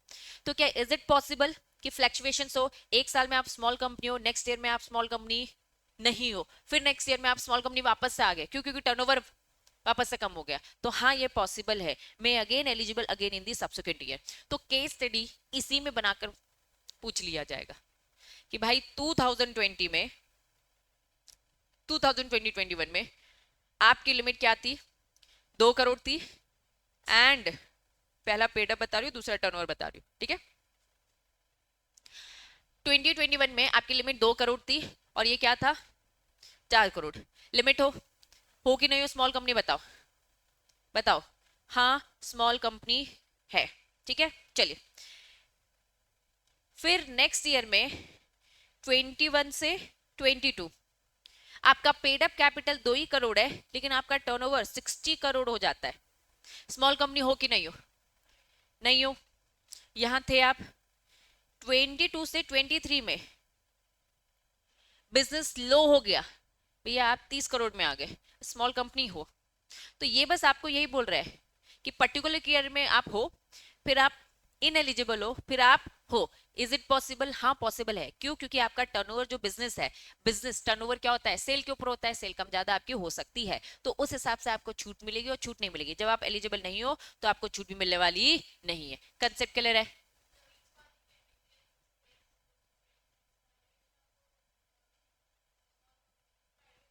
हाँ नॉर्मल प्राइवेट कंपनी हो आप, ठीक है। तो पहले वाली कंडीशन में, पहली वाली कंडीशन में आप क्या हो, स्मॉल कंपनी हो, इसमें आप एक प्राइवेट कंपनी हो, फिर वापस आप क्या बन गए हो, स्मॉल कंपनी, क्योंकि स्मॉल कंपनी प्राइवेट तो होती है ना, ठीक है। समझ में आ गया, पक्का। चलो बड़े आगे, privileges exemption available to small company same available to, क्या लिखा है, 1 पर्सन कंपनी। ये भी तो छोटी कंपनी है ना, 1 पर्सन है, लेकिन हाँ इसमें कोई लिमिट नहीं है। बस किस चीज की लिमिट है, मेंबर की लिमिट है। यहाँ पर्सन एक है, लेकिन उन्होंने कहा कि जो स्मॉल कंपनी को फायदे मिलते हैं वो किसको मिलते हैं, 1 पर्सन कंपनी को भी मिलते हैं। But all the privileges available to 1 person company not available to a small company। 1 person company के फायदे अलग, स्मॉल कंपनी के फायदे अलग। पहला स्टेटमेंट क्या मैं सिंपल शॉर्ट बोल सकती हूँ, all small companies 1 person company same privileges. जो जो स्मॉल कंपनी को मिलता है वो सब किसको मिलेगा, 1 पर्सन कंपनी को। However not all the privileges of 1 person company apply to small company. छोटी कंपनी के सारे प्रिविलेजेस ओपीसी के पास है, लेकिन ओपीसी के सारे प्रिविलेजेस स्मॉल कंपनीज के पास नहीं है। मतलब कि ओपीसी और छोटा हो गया। बात समझ में आ रही है, क्यों, क्योंकि एक ही पर्सन का पैसा लगेगा, लिमिट होगी, ठीक है। और ओपीसी के अपने अलग फायदे हैं। यहां तक चीज क्लियर है। स्टेटमेंट कभी कभार एक ऐसी लाइन चिपका दी जाएगी और कमेंट ऑन दिस, बताओ क्या कमेंट लिखोगे? घुमा फिरा कर पूछ लिया जाएगा आप एज अ सीएस एडवाइस करो, तो तुम्हें प्रिविलेजेस की लाइन लगा देनी है। स्मॉल कंपनी के कुछ प्रिविलेजेस बताने हैं, जो क्या बताओगे ओपीसी के पास है, ठीक। और ओपीसी के कुछ प्रिविलेजेस बताओगे जो स्मॉल कंपनी के पास नहीं है। वो कैसे बताओगे? जब पढ़ोगे पहला वाला बता दोगे ना, पहला वाला पॉइंट बता दोगे स्मॉल कंपनी की जो जो ओपीसी के पास है। लेकिन कुछ ओपीसी की भी चीजें हैं जो स्मॉल कंपनी के पास नहीं है, पढ़ोगे तो बता दोगे। अब मत पूछना दीदी कैसे बताएंगे, यार पढ़ा थोड़ी ना, जब पढ़ोगे तो वो भी बता दोगे। डन, अभी आएगा, ठीक। हाँ बेटा, क्या? ओपीसी कंपनी कम है, अभी उभरता सितारा है, ठीक है। लेकिन सबसे ज्यादा क्या है पूरी इंडिया में? अप्रॉक्स अगर मैं बोलूं, अभी 2025 एमसीए के डेटा के अकॉर्डिंग जो मैंने रिसर्च करी थी, उसमें 90 में भी इधर उधर हो सकते हैं परसेंटेज, फिर भी अप्रॉक्स में क्या बोलूंगी, 90% क्या है प्राइवेट कंपनी। 90% क्या है कंपनी प्राइवेट कंपनी, अप्रॉक्स बोल रही हो, है ना। ये नहीं कि दीदी ने 90% बोला था, डेटा अप डाउन होता रहता है, ठीक है। तो पूरी इंडिया की अगर मैं रजिस्टर्ड की बात करूंगी तो 90% क्या है प्राइवेट। लेकिन प्राइवेट में ही क्या रही है स्मॉल कंपनी, प्राइवेट में ही क्या रही है ओपीसी। क्या ये बात समझ में आ रही है? प्राइवेट का दायरा भी तो बहुत ज्यादा है।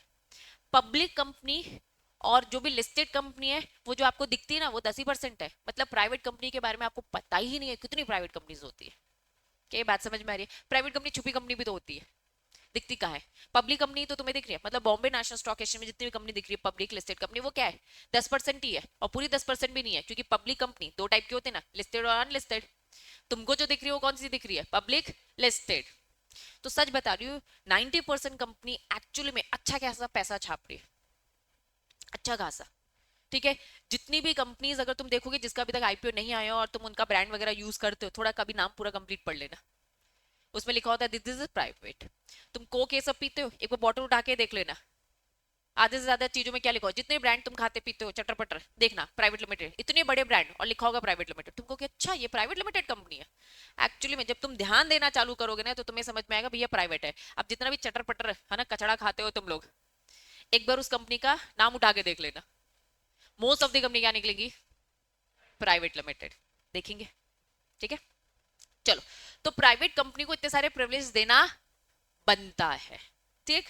चलिए, अब सेकंड स्टेटमेंट, सेक्शन 8 कंपनी को लेके सेम ऐसी बात है, क्या बोल रहे हैं आओ पहले शॉर्ट में समझ लो। Company registered under section 8, section 8 company आपको मालूम है कौन सी है? नॉन प्रॉफिट कंपनीज है भाई, इनको तो अलग से फायदे मिलेंगे ही। Excluded from the definition of the small company, याद होगा अभी पढ़ा हमने, हमने स्मॉल कंपनी के डेफिनेशन में क्या क्या एक्सक्लूड पढ़ा था, होल्डिंग सब्सिडी और सेक्शन 8 कंपनी और स्पेशल एक्ट।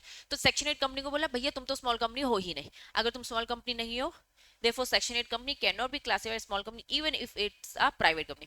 अगर सेक्शन 8 कंपनी कोई प्राइवेट कंपनी है जो समाज सेवा के लिए बनी है, तो साफ इन्होंने बोला कि भैया स्मॉल कंपनी के वो नहीं है तो उसको स्मॉल कंपनी के फायदे भी मिलने वाले नहीं है। Concept clear? पक्का?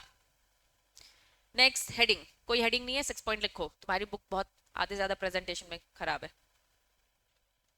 सेक्शन 233 अभी तुमने नहीं सुना है नहीं समझा है, ठीक है, लेकिन तुम मर्जर तो समझते हो। लिखो सेक्शन 233 फास्ट ट्रैक मर्जर, मैंने वैसे हाईलाइट कर लिया, नॉर्मल मर्जर नहीं फास्ट ट्रैक मर्जर। पहले नॉर्मल मर्जर समझेंगे फिर फास्ट ट्रैक मर्जर समझेंगे, ठीक है। What do mean by merger? बताओ। दो कंपनी मिलकर काम करेगी, लंबी चौड़ी प्रोसेस। दो छोटी कंपनी मिल रही है, दो छोटी कंपनी मिल रही है, छोटी कंपनी के काम कम है, अगर काम कम है तो क्या मैं उसे बोल सकती हूँ जल्दी जल्दी मर्जर होगा इनका? तो सेक्शन 233 क्या बोलता है? फास्ट ट्रैक मर्जर, ठीक है। चलो आओ समझते हैं क्या बोल रहा है। Section 233 deal with the fast track merger, जिसमें दो स्मॉल कंपनी आपस में मर्जर कर रहे हैं। फास्ट ट्रैक मर्जर सच मर्जर रिक्वायर्ड अप्रूवल, इन्होंने कहा तुम्हें हम फटाफट आपके काम करवा देंगे, आपको कहीं भी है ना बड़े बड़े ऑफिस में चप्पल घिसने की जरूरत नहीं है, लंबी चौड़ी प्रोसेस नहीं फेस करना है, आपको बस इन लोगों से परमिशन लेना है। पहली परमिशन किससे ले लो? आरओसी से ले लो, दूसरा ऑफिशियल लिक्विडेटर से ले लो, और क्या लिखा है 90%, 90% टोटल नंबर ऑफ शेयर्स, क्या शेयर होल्डर बोल सकती हूँ 90% की हामी पूछ लो, और मेजोरिटी क्रेडिटर क्या लिखा है 9/10। सिंपल भाषा में चार बातें, कितने लोगों से परमिशन लेनी है? बस दीदी ये तो फास्ट ट्रैक था, अभी तुम्हें लंबी प्रोसेस थोड़ी ना पता है, पढ़ेंगे एक अलग से पूरा चैप्टर आएगा। लंबी प्रोसेस में भाई आपको 20 लोगों से परमिशन लेनी है, और तुम क्योंकि फास्ट ट्रैक हो तो तुमको बस 4 लोगों से पूछना है। पहला किससे पूछना है, क्या किससे पूछना है, आरओसी। दूसरा, पहला आरओसी ऑफिशियल लिक्विडेटर। तीसरा, मेंबर्स, मेंबर की भी कितनी परमिशन, 90%। फिर किससे, क्रेडिटर।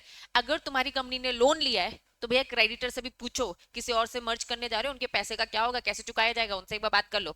तो इसमें भी 9/10। मेंबर और क्रेडिटर में डिफरेंस ही क्या है, दोनों 90% ही है, लेकिन लिखने का तरीका क्या लिखा है, मेंबर से बोला 90% और क्रेडिटर से बोला 9/10, बात 90% की है। तुमको भी यही प्रेजेंटेशन रखना है, लॉ में जो लिखा है, ठीक है। चलो, तो बस 4 लोगों से पूछना है, मर्जर फटाफट हो जाएगा। लेकिन नॉर्मल मर्जर में बस 4 लोगों की कहानी नहीं होती है, इसीलिए यहाँ पे प्रिविलेज बताया जा रहा है, ठीक है। पब्लिक कंपनी में बहुत सारे लोगों से पूछना होता है। कुछ पूछ रहे हो, लिक्विडेटर क्यों आएगा, अगर कंपनी खत्म हो रही है, कंपनी को बचाने के लिए मर्जर किया जाता है। वेरी गुड, अच्छा क्वेश्चन पूछा। तो लिक्विडेटर की जरूरत नहीं है, नहीं होती, ठीक है, सेम ही होगी।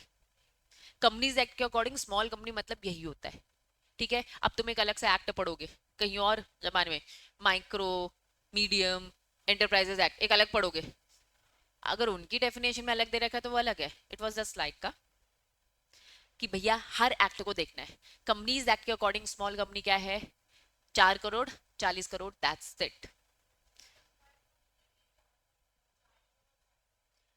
4 और 40 करोड़ के दायरे के अंदर आ रहे हो आप, स्मॉल कंपनी हो एज पर कंपनीज एक्ट, ठीक है। अगर आपने जमाने में देखा कि किसी ने कोई बनाया है कॉर्पोरेट सोसाइटी, ये सब बनाए, तो कॉर्पोरेट सोसाइटी कंपनी थोड़ी ना है, तो आपको लिमिट कंपनी के अकॉर्डिंग जो कंपनी में रजिस्टर्ड है उनकी देखना, वो स्मॉल कंपनी की डेफिनेशन यही हमेशा रहेगी। डन, क्लियर है, मैं कोई डाउट है, नहीं।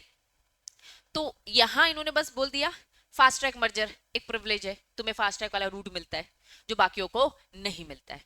डन, नेक्स्ट हेडिंग बताओ, रिड्यूस। नॉर्मल लोगों को पेनल्टी जो दे रखी है वही लगेगी, और तुम क्योंकि छोटी कंपनी हो तुम्हारी पेनल्टी 50% कर दी। वाह क्या छूट मिली है, 50% कर दी। आ जाओ, स्मॉल कंपनी या फिर कंपनी का, स्मॉल कंपनी का ऑफिसर या फिर स्मॉल कंपनी का कोई भी person liable to penalty which is not more than, क्या लिखा है, one half of penalty specified in the provision. जो भी प्रोविजंस में लिखा है स्मॉल कंपनी को लेकर वो 50% हो जाएगी, सब्जेक्ट टू मैक्सिमम। लेकिन सुनो, 2 लाख तो लगेगी, कम से कम 2 लाख तो लगेगी sees of the company, and 1 lakh sees to be officer. Company को लगेगा कितना, 2 लाख, और ऑफिसर को कितना लगेगा, 1 लाख, ठीक है। ये एक ओवर राइडिंग इफेक्ट है। Over riding effect, over riding का एक और नाम बताया था, ओवर राइडिंग का क्या नाम था Anukriti, very good, notwithstanding. Notwithstanding मतलब क्या, मेरे सामने कोई स्टैंड है ना, तो जब मैं टेस्ट बोलूंगी है ना, तो नॉट विथ स्टैंडिंग इसको एक और नाम बोला जाता है, ओवर राइडिंग। अक्सर ये जो टर्म्स है ना जिस प्रोविजन में लिखे हैं, दैट मीन्स वो बहुत भारी प्रोविजन है पूरे।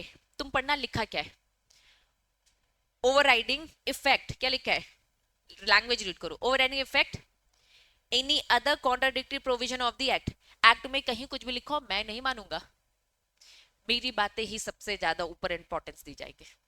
ये चीज सेक्शन 6 में भी लिखी थी अगर याद हो, डॉक्ट्रिन ऑफ अल्ट्रा वायरेंस जब पढ़ रहे थे, कि भैया सुनो, 6 बोलता है मेरे सामने कोई स्टैंड नहीं करेगा, एक्ट में कहीं कुछ भी लिखा है, तो जो ये स्टेटमेंट है उन्होंने कॉन्ट्राडिक्टरी मतलब कुछ भी डिफरेंट लिखा है ना, मेरी ही बात है, डिस्प्यूट होगा ये जीतेंगे ऑलवेज, हमेशा आइडेंटिफाई करना। अभी जिगल में एक चैप्टर पढ़ोगे, इंटरप्रिटेशन ऑफ स्टैट्यूट पढ़ोगे, ठीक है, लॉ को कैसे समझा जाता है, लॉ का कंक्लूजन कैसे निकाला जाता है, तो वहां पे ये वाले टर्म्स आपको सिखाए जाएंगे।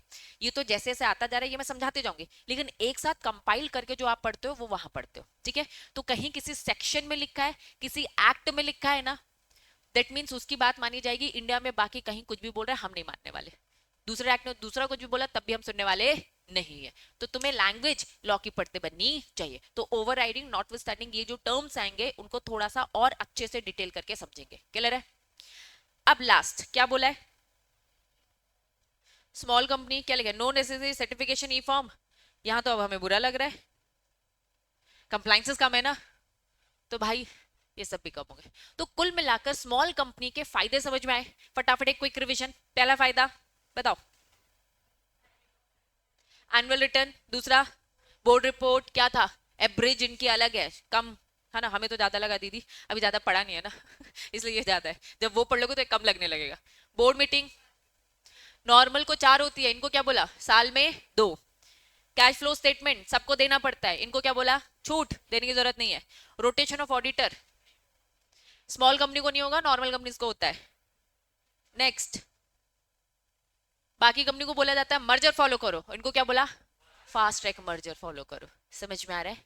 नेक्स्ट, बाकी कंपनी में जो पेनल्टीज होती है वही लगेगी, स्मॉल कंपनी है तो तुमको दे दी छूट 50%, लेकिन कंपनी को फिर भी मैक्सिमम कितनी लगेगी, 2 लाख, और ऑफिसर को 1 लाख तक लग सकता है, बाकी जितनी भी पेनल्टी होगा उसका 50% हो जाएगा। ई फॉर्म सर्टिफिकेशन, क्योंकि लॉ नहीं है तो इनसे भी सर्टिफिकेशन कम हो जाते हैं। समझ में आया? कुछ एग्जाम्पल्स दे रखे हैं, कैसे एग्जाम्पल दिए, लिखा ही नहीं, प्राइवेट लिमिटेड है, लिखना चाहिए था ना। ठीक है, चलो यहां तक कंसेप्ट एकदम क्लियर है, बोलो पक्का? तो अगर आपको स्मॉल कंपनी समझ में आ गया है, तुम नोटिस करो तुम्हारे इस चैप्टर में सारे पैटर्न ऐसे ही है, डेफिनेशन फिर डिटेल में। इसीलिए तुमने नोटिस किया होगा मैंने आगे की डेफिनेशन छुड़वा दी थी, कि डेफिनेशन यहां भी पढ़ना है वहां भी पढ़ना है, तो यही मेहनत कर ले तो ज्यादा बेटर है, समझेंगे फिर उसके प्रिविलेजेस समझेंगे। ठीक है, फिर एक बार पूरी डेफिनेशन गो थ्रू कर लेंगे कि कुछ ऐसा तो नहीं जो रह गया है। डन? पक्का? छोड़ तो ना रही हूँ, है ना, पलटाने लगे पेजेस। चलो हेडिंग बताओ क्या लिखा है, तुम लोग क्या जानते हो होल्डिंग कंपनी के बारे में, बताओ मुझे। वेरी गुड, यही है डेफिनेशन, यही है, तुम नोटिस करो। ठीक है, होल्डिंग कंपनी मींस वो कंपनी जिसकी क्या होती है, सब्सिडरी, बिल्कुल सही है ना, मिलेगी तो बता दूंगी, आओ इधर। होल्डिंग कंपनी या फिर क्या बोला जाता है, एक ही बात है, कहीं पेरेंट कंपनी दिखता है तो होल्डिंग कंपनी पेरेंट कंपनी एक ही बात है। ठीक है, as per the company law company control by another company called the subsidy, जिस कंपनी को कंट्रोल किया जा रहा है, सब्सिडी जो कर रहा है होल्डिंग कंपनी। ठीक है, control use to benchmark in the company law, control की डेफिनेशन अभी आगे चल के देखेंगे। आओ, होल्डिंग कंपनी के कुछ की फीचर्स है, पहला क्या लिखा है, होल्डिंग कंपनी वो कंपनी होती है जो कंट्रोल करती है भाई, और कैपिटल रेस करती है फ्लेक्सिबिलिटी के साथ, बिजनेस इसका ज्यादा डाइवर्सिफाई होता है, डिविजन ऑफ टैक्स बर्डन, अपने टैक्स बर्डन को डिवाइड करिए। चलिए टाटा सन्स की बात करते हैं, टाटा सन्स के नीचे कितनी सारी सब्सिडरीज है, रिलायंस ग्रुप सुना होगा, टाटा ग्रुप सुना होगा, ये सब ग्रुप है, दैट मींस ये एक टाटा सन एक होल्डिंग होगी, उसके नीचे सारे टाटा के, इन्फोसिस, ये सब जो भी, सॉरी वोल्टास, ये सब जितने भी है, ये सब क्या हो गए आपके टाटा के, है ना, सब्सिडरीज हो गई है। तो इसी तरीके से काम चलता है। यहां इन्होंने बोला इंडिया में होल्डिंग कंपनी इंडिया में पॉपुलर कैसे है, 2 तरीके से, पहले यही जो मैंने अभी तुम्हें कॉर्पोरेट ग्रुप बताया, क्या ग्रुप बताया, रिलायंस ग्रुप बताया, टाटा ग्रुप बताया। ठीक है, तो रनिंग मल्टीपल, और तुम खुद ही देखोगे ना कितनी वैरायटी ऑफ बिजनेस, रिलायंस क्या नहीं करती है मुझे बताओ, A to Z क्या नहीं करती भैया, बुक तक बनाती है तुम्हारी, कपड़े फुटवेयर, किस लाइन में नहीं है, पेट्रोल किस लाइन में नहीं है रिलायंस। तो रिलायंस एक तरीके से क्या चल रही है, होल्डिंग कंपनी, ग्रुप कंपनी हो गई। ठीक है, दूसरा उन्होंने बोला इक्विटी, प्राइवेट इक्विटी फंड के अकॉर्डिंग में चलती है, कि भैया हमने 51% शेयर खरीद ले, होल्डिंग कंपनी बन गई। तो 2 तरीके से इंडिया में पॉपुलर है। डन? कुछ एग्जाम्पल्स दे रखे, कौन सा सुना है जरा मुझे ये बता दो, सुना है JP मॉर्गन सुना है, और जॉनसन एंड जॉनसन, और सोनी भी तो सुना ही है तुम लोगों ने, है ना, सोनी कॉर्पोरेशन। तो ये कुछ एग्जाम्पल्स है होल्डिंग कंपनी के।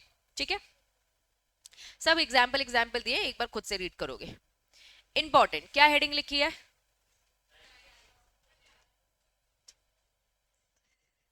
Types of holding company.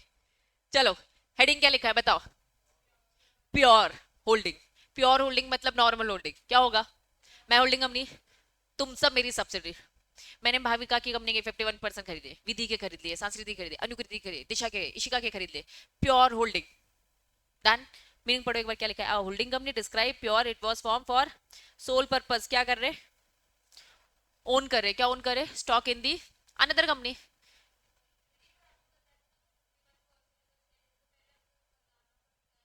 हम्म,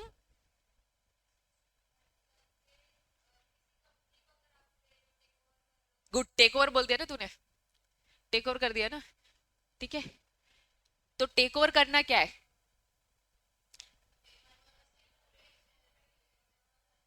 आ जाओ। एक होता है इन्वेस्टमेंट कंपनी, बोलो हाँ। एक होता है एसोसिएट कंपनी, बोलो हाँ। फिर क्या होता है? Holding company. सब्सिडी साथ में, होल्डिंग सब्सिडी साथ में। चलो, मैंने महक की कंपनी के शेयर्स खरीदे। कितने खरीदे? 10%। तो मैंने महक की कंपनी में क्या किया? इन्वेस्टमेंट। वो मेरी इन्वेस्टमेंट कंपनी है भाई, क्लियर है? कब एसोसिएट बन जाएगी? 20 से, 20 से कितना, 50? मतलब मैं इन्वेस्टमेंट कंपनी को बोल सकती हूँ भैया 1% से लेकर 19% तक।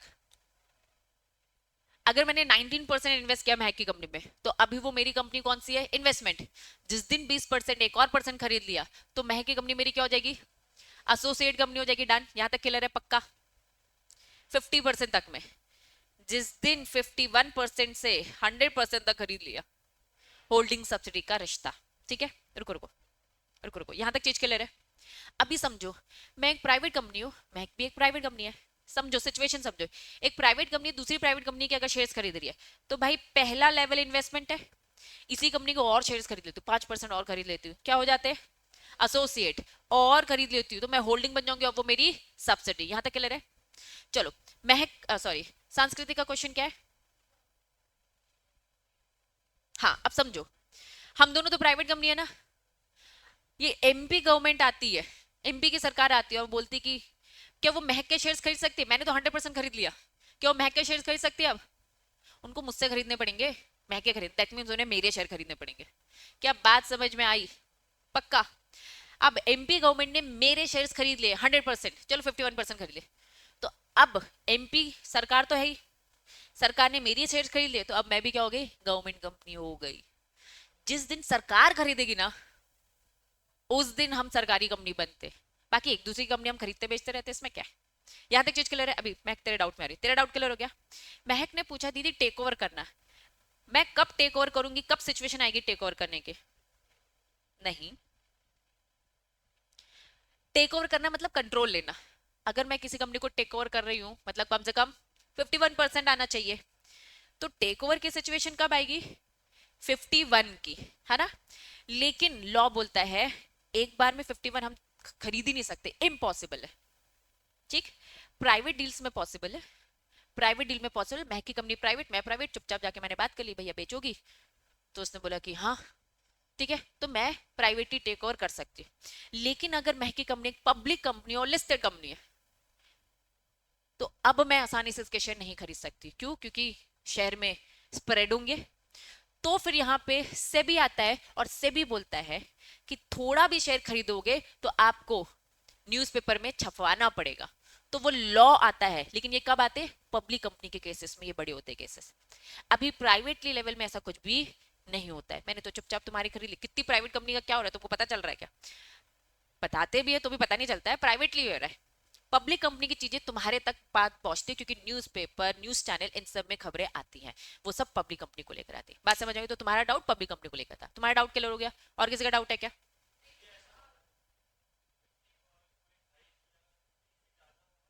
50 से ज्यादा? हाँ, बता रही, लैंग्वेज स्पेसिफिक। अभी गवर्नमेंट कंपनी की डेफिनेशन आएगी ना, तुम्हारी बातें उसमें कवर हो जाएंगी।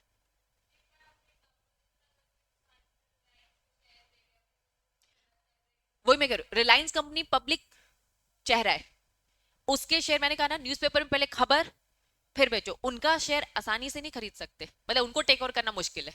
क्यों मुश्किल है? पहले इंफॉर्मेशन फैलाओ फिर खरीदो। फिर शेयर होल्डर भी थोड़े से कॉशियस हो जाएंगे, कीमत थोड़ी ज्यादा मांगने लगेंगे, नहीं भाई इतने में नहीं बिकेंगे, टेक ओवर करने का प्लान है, थोड़ा ज्यादा दो हमें रकम। ठीक है, तो ये सारी कहानी पब्लिक कंपनी को लेकर है। डन, प्राइवेट में ऐसा कुछ भी नहीं है। Clear doubt? चले वापस आएंगे। पढ़ क्या रहे? Pure holding. अगर मैं कहूंगी सब प्राइवेट कंपनी अभी ये मान के चलो, तो ये प्योर होल्डिंग किसे बोलूंगी? प्योर होल्डिंग बताओ कौन सा वाला सिचुएशन, फर्स्ट सेकंड थर्ड?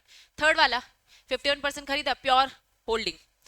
तो इन्होंने अलग अलग टाइप बताए, मार्केट में कितने टाइप चलते हैं। प्योर होल्डिंग समझ में आया? दूसरा क्या लिखा है? Mix holding. मिक्स होल्डिंग मतलब not only control another firm but also engage in its, थोड़ा सा समझना। ये क्या बोल रहे भैया, हमारा इंटरेस्ट बस शेयर्स में, हमने तुम्हारे शेयर्स खरीद लेना 51 बस, डेली रूटीन में हम उंगली नहीं करने वाले। मैंने महक की कंपनी के शेयर खरीद दिए, मुझे प्रॉफिट बस आता रहना चाहिए, रिटर्न आता रहना है। महक तुम जैसे कंपनी चला रही है चलाओ, बहुत अच्छा चला रही हो, चलो शुरभी के शेयर्स खरीद लिए, शेयर्स तो खरीदे खरीदे, मैनेजमेंट के डिसीजन में एक एक उंगली कर रही हूं मैं, ओनर हूं मैं, ओनर वहां भी थे भी, लेकिन दोनों का चलाने का तरीका समझो। महक की कंपनी को स्मूथली, मैंने कहा ऑपरेशन तेरे ऊपर है, मैं नहीं, लेकिन शुरभी की कंपनी को मैं क्या कह रही हूँ, मैं मैनेजमेंट भी देखूंगी, बस मैंने पैसा ही नहीं लगाया, मैं मैनेजमेंट भी देखूंगी। Not only control another firm but also engage in the own operation, बात समझ में आई, ऑपरेशन में भी उंगली करूंगी। क्या तुम्हें प्योर होल्डिंग और मिक्स्ड में डिफरेंस समझ में आया? पक्का। प्योर क्या कह रहा है, पैसा लगाया, मैनेजमेंट नहीं ध्यान दे रहे, ठीक है, क्योंकि प्योर है, हमें बस पैसा रिटर्न से मतलब है, हमें मालूम है, विश्वास है। यहां क्या बोला, पैसा भी लगाएंगे और मैनेजमेंट भी देखेंगे, डन, ये दोनों समझ में आ गए। अब इमीडिएट और इंटरमीडिएट को समझने के लिए एक डायग्राम की हेल्प समझो। अब ये हमारी क्या है, अल्टीमेट होल्डिंग, इसको क्या लैंग्वेज समझना, ठीक है, ये हमारी होल्डिंग कंपनी है, ये हमारी क्या है, होल्डिंग कंपनी। अभी ये मत देखना, ये तो नाम लिखा है, ठीक है, ये क्या है, ultimate holding company, main holding company है, डन। इसने पैसा लगाया, इसने पैसा लगाया दूसरी कंपनी में, मतलब कितने परसेंट के शेयर खरीदे, 51% के शेयर खरीदे। जिस कंपनी में पैसा लगाया इसको क्या बोलेंगे, इंटरमीडिएट होल्डिंग कंपनी, और इसने यहां पर पैसा लगाया जिसको हम क्या बोलेंगे, ये इंडियन लिस्टेड कंपनी है, समझो। अब क्या मैं इसे ए नाम दे दूं, इसे बी और सी, ए ने पैसा लगाया बी में, तो ए और बी का रिश्ता मुझे बताओ, ए होल्डिंग है और बी क्या है, सब्सिडी। बी ने पैसा लगाया सी में, तो बी होल्डिंग है और सी क्या होगी, सब्सिडी। तो रादर हमने नाम क्या दिया, नाम क्या दिया, अल्टीमेट होल्डिंग कंपनी, सबसे मेन जो होल्डिंग है अल्टीमेट होल्डिंग कंपनी ए है।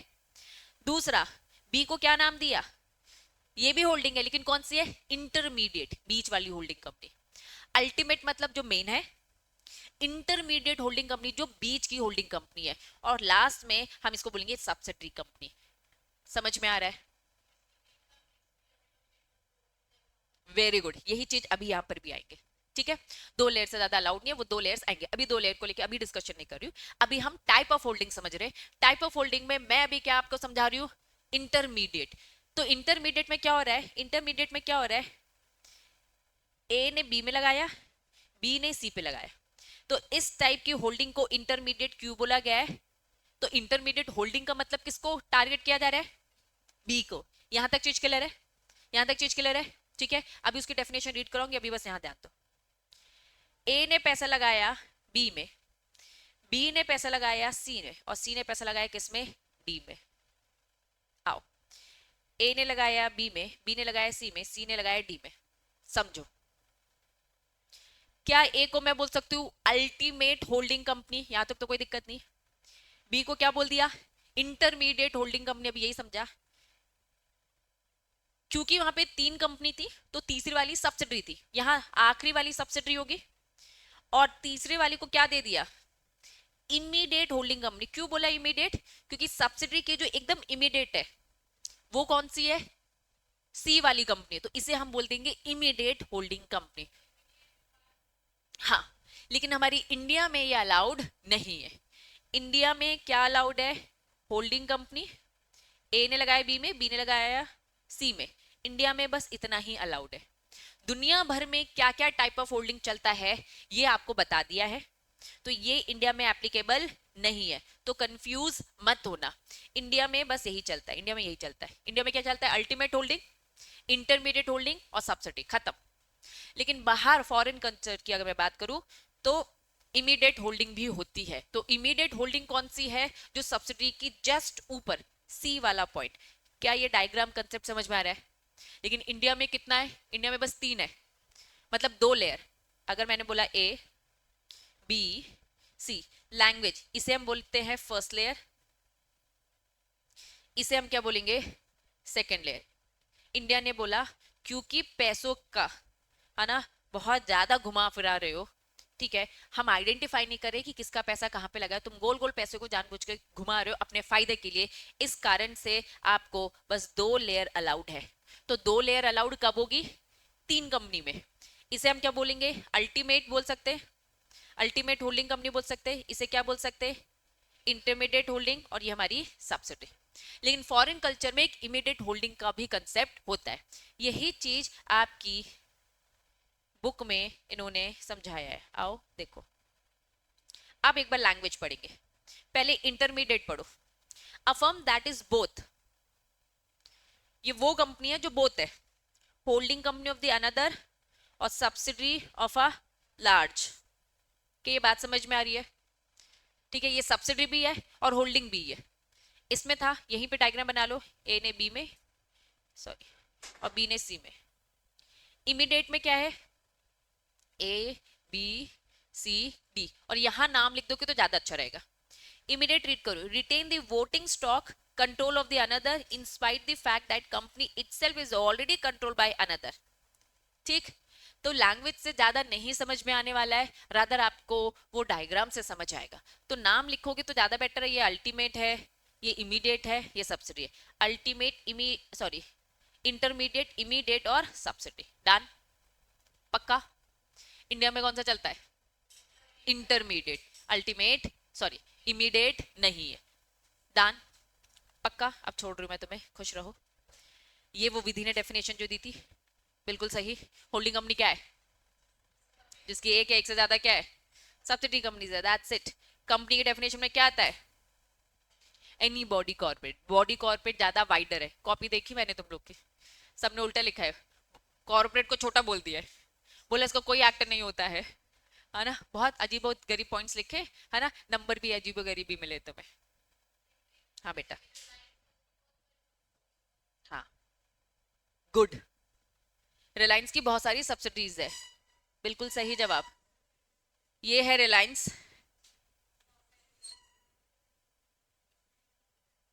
समझो सब्सिडी ऐसे है,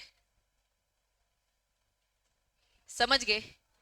जानबूझ के सारी सब्सिडीज ऐसे है, क्यों? क्योंकि इसके नीचे एक और सब्सिडी बना सकते हैं, बस इसके नीचे अलाउड नहीं है, तो ये लोग बनाते तो ऐसे ही टाइप की है। तो बहुत सारी क्यों है? ऐसे, मेरी ही अनुकृति है, मेरी ही दिशा है, मेरा ही सौम्य, मेरा ही इशिका है। क्या ये बात समझ में आ रही है? ऐसे नहीं कि मैंने अनुकृति में लगाया, अनुकृति ने दिशा, दिशा ने सौम्य, ये अलाउड नहीं है। समझ में आया? तो इसीलिए पैटर्न है, और यही चीज अभी नेक्स्ट टॉपिक था जो कवर हो जाएगा, लेकिन अभी मैं यहाँ आज की सभा को समाप्त करती हूँ, आगे कंटिन्यू करेंगे। डन? पक्का? चलिए समझेंगे। होल्डिंग कंपनी का कंसेप्ट चालू कर चुके। होल्डिंग कंपनी कौन सी कंपनी होती है? विधि डेफिनेशन क्या थी? जिसकी क्या होती है? सब्सिडरी, जिसकी एक या एक से ज्यादा सब्सिडीज होती है। हमने इसके टाइप भी पढ़ लिए थे। चलिए अब हेडिंग क्या पढ़ने वाले जरा बताओ। होल्डिंग कंपनी के फायदे। सबसे पहला पॉइंट क्या लिखा है? तो वो हेडिंग से ही काम समझ में आ रहा है। Greater control of the smaller investment. भाई छोटे छोटे इन्वेस्टमेंट कर रखा है तुमको, मैं अच्छे से कंट्रोल करूँ। It's give holding company owner the controlling interest without having interest to interest much. क्या बोलना, सॉरी, इन्वेस्ट मच। क्या बोलना चाह रहे भाई? बस 51% ही लगाना है, पूरा 100% पैसा लगाने की जरूरत नहीं है। 51% भी पैसा अगर मैं लगाऊंगी तो मुझे क्या मिल रहा है? अनुष्का की कंपनी का कंट्रोल, अनुकृति कंपनी का कंट्रोल, दिशा की कंपनी का कंट्रोल। बात समझ में आ रही है? पहला हाँ, मिक्स्ड होल्डिंग। हाँ, मिक्स होल्डिंग क्या था? मैनेजमेंट में भी ध्यान देगा, और वो टाइप्स था। अब हम फायदे देख रहे हैं। फायदा क्या है? ये कह रहे भैया बस पैसे ही लगाना है, बहुत ज्यादा भी पैसे लगाने की जरूरत नहीं है। तो ये हमने प्योर होल्डिंग में पढ़ा था कि बस पैसे लगाना है, प्योर होल्डिंग था वो। ठीक है, सेकंड पॉइंट क्या लिखा? Independent entity. इन्होंने क्या बोला? फॉर एग्जाम्पल, मैंने महक की कंपनी, प्योर होल्डिंग में पैसा लगाया था, और क्या बोला था? अपने तरीके से मैनेज कर।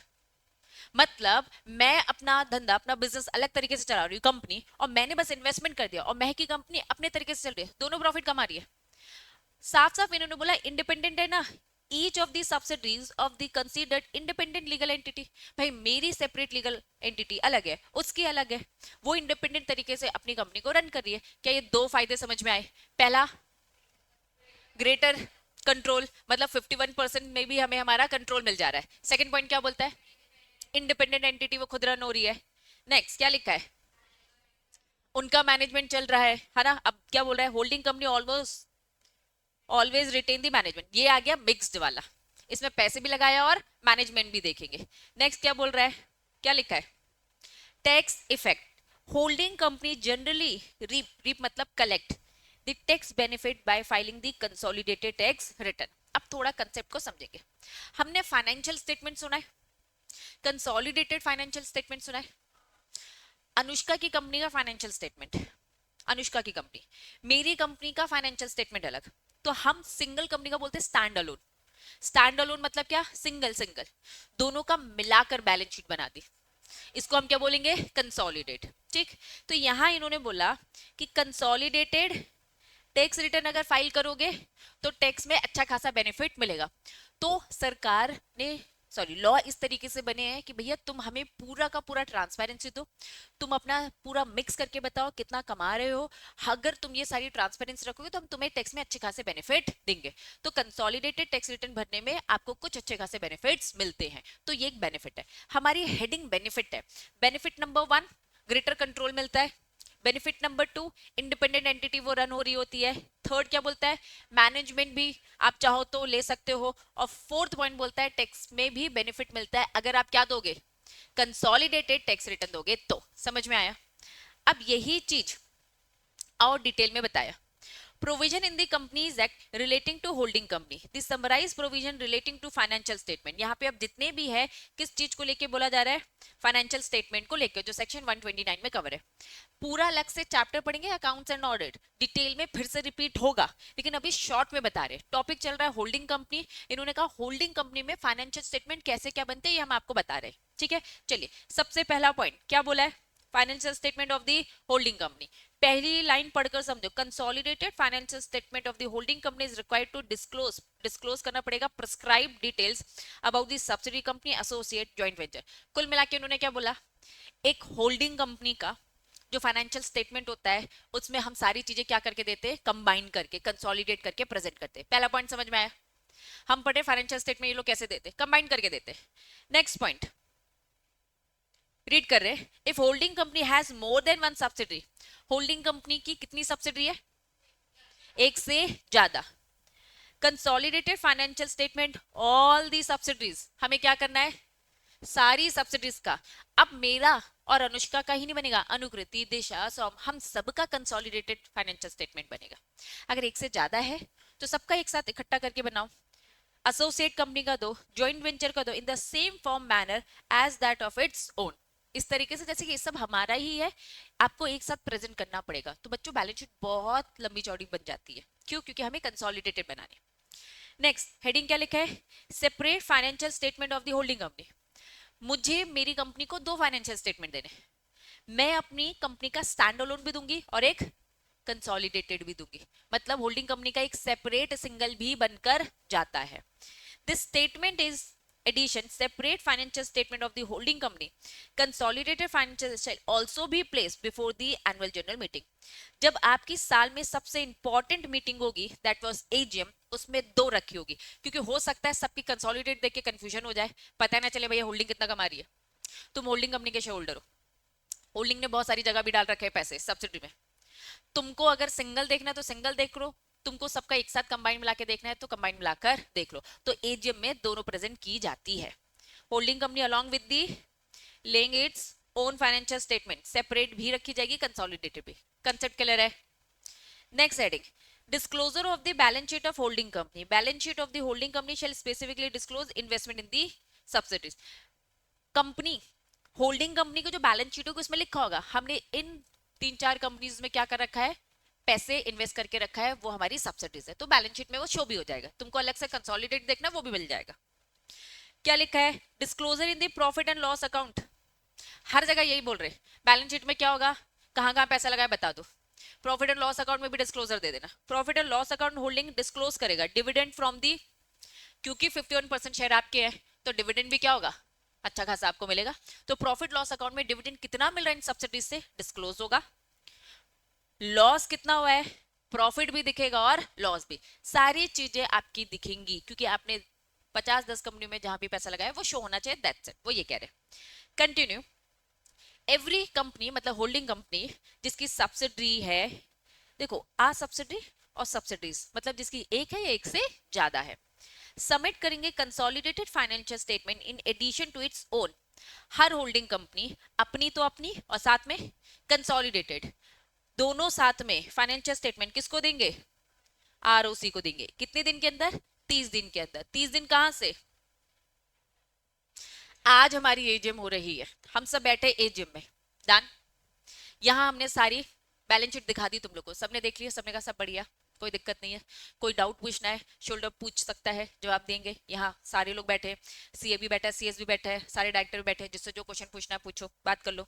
बात करने के बाद इस मीटिंग में हमने फाइनेंशियल स्टेटमेंट को अप्रूवल दे दी कि हाँ सब बढ़िया, कोई दिक्कत नहीं है। जिस दिन एजीएम हुई वहां से कितने दिन के अंदर, 30 दिन के अंदर आरओसी को वो जो मैंने तुम्हें दिखाया ना वही फाइल करूंगी। ऐसा ना हो आपको दिखाया कुछ और आरओसी को फाइल कुछ और किया। आप जो यहाँ पे देख के फाइनल करोगे क्योंकि पैसा आप ही का लगा है, ये 30 दिन के अंदर आरओसी को हम फाइल कर देंगे, मतलब एमसी की वेबसाइट में जाएंगे, जो वो पूरी की पूरी बैलेंस शीट है ये आरओसी में अपडेट कर देंगे। बात समझ में आ रही है, पक्का। इन case of company has a website, आज की डेट में हर बड़ी कंपनी की वेबसाइट होती है, तो प्लीज वेबसाइट में लिख दो place separate company required to place, company को प्लेस करना है separate audited accounts in each of the subsidy on its website. अपनी वेबसाइट में सारे के सारे फाइनेंशियल स्टेटमेंट जो भी थे वो सब दिखाओ, ताकि किसी को अगर देखना है तो आपकी वेबसाइट से देख सकते हैं, किसी को वेबसाइट से देखना है, आरओसी से मांगना है, आरओसी से मांग सकते हैं। हर जगह आपके फाइनेंशियल स्टेटमेंट अपडेट हो जाने चाहिए। बात समझ में आ गई, कितने दिन के अंदर, 30 दिन कहां से, AGM.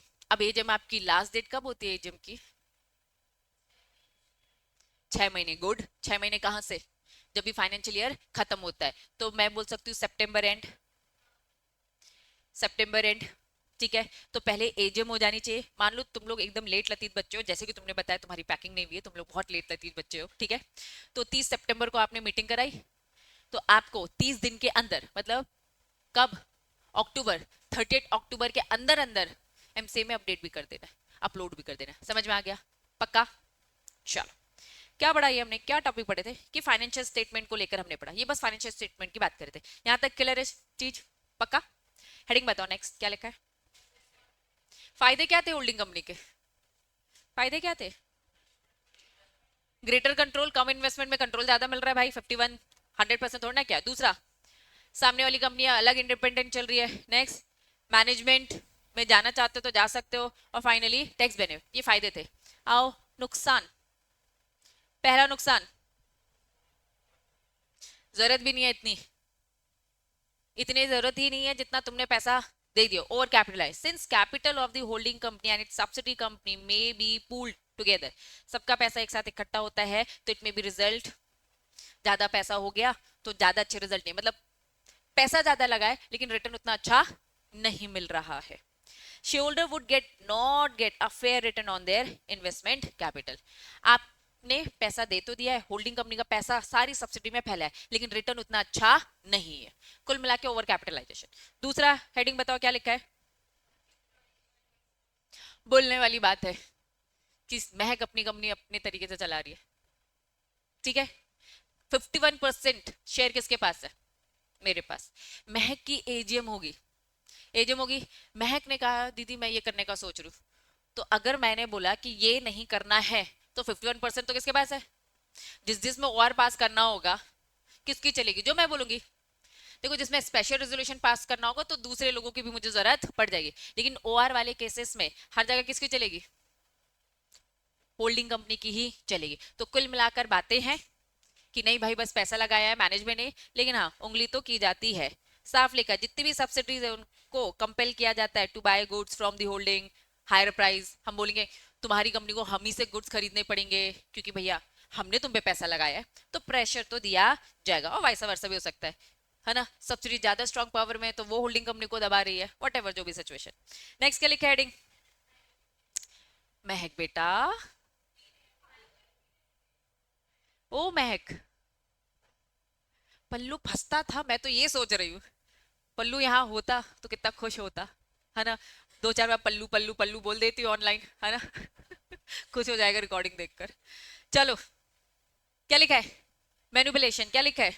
Information about the subsidy may be use for a personal gain. For example, information of the financial performance of the subsidiary company may be misused to indulge a speculative activity. कुछ भी चीजें subsidiary company के नाम पर की जा सकती है, इसीलिए तो बोला था 2 लेयर से ज्यादा नहीं करेंगे, क्योंकि लेयर बना बना के कुछ भी मैनिपुलेट किया जा सकता है, इंफॉर्मेशन छुपाई जा सकती है। नेक्स्ट हेडिंग क्या लिखा है?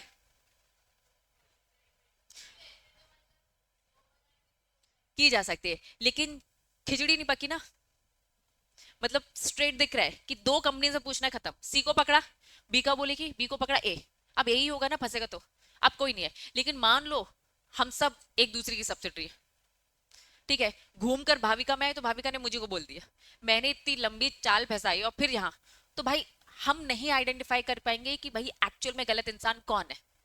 तो इसीलिए देखो यार, गलत तो हर जगह पॉसिबल है, लेकिन थोड़े आइडेंटिफाई कर सकते प्रॉब्लम को, है ना, हम ढूंढ सकते कि दिक्कत कहां जा रही है, तो इसीलिए उन्होंने थोड़ी फॉर्मेलिटीज कम कर दी है बस, ठीक है। चलो, नेक्स्ट हेडिंग बताओ क्या लिखा है? concentration of economic power, the concentration of economic power in the hands of those who manage the holding company. जो होल्डिंग कंपनी को मैनेज करे, कहीं ना कहीं मेन पावर उन्हीं के पास है। फॉर एग्जांपल अगर मैं टाटा सन्स की बात करूं तो टाटा सन इज होल्डिंग कंपनी, बाकी सब सब्सिडरी, तो उनके मैनेजमेंट में जो बैठा है वही सबसे मेजर डिसीजन लेने वाले हैं कि भाई जो वो बोलेंगे बाकी सब्सिडी में उसी के अकॉर्डिंग काम होगा। क्लियर है? नेक्स्ट क्या लिखा है? मोनोपोली मतलब अभी वही टाटा सन्स, एक ही तो बात है, एक ही के पास पावर है, उसी को दूसरे तरीके से बोल दिया, मनमानी कर सकते हैं ये लोग अपनी, ठीक है। Holding company by absorb, absorb कर रही है वो, तो मोर क्या लिखा है? More and more subsidy company, तो कहीं ना कहीं सारी सब्सिडी को मिलाकर वो क्या कर सकती है? अपनी मनमर्जी वाला मार्केट डेवलप कर सकती है। बात समझ में आ रही है? दूसरे तरीके से बस बोला है, कुल मिलाकर नुकसान क्या है? पैसा ज्यादा, ओवर कैपिटलाइजेशन। नेक्स्ट क्या लिखा है? एक्सप्लॉइट किया जा सकता है। थर्ड, फोर्थ, फोर्थ और फिफ्थ मेरे लिए सेम ही है, ठीक है।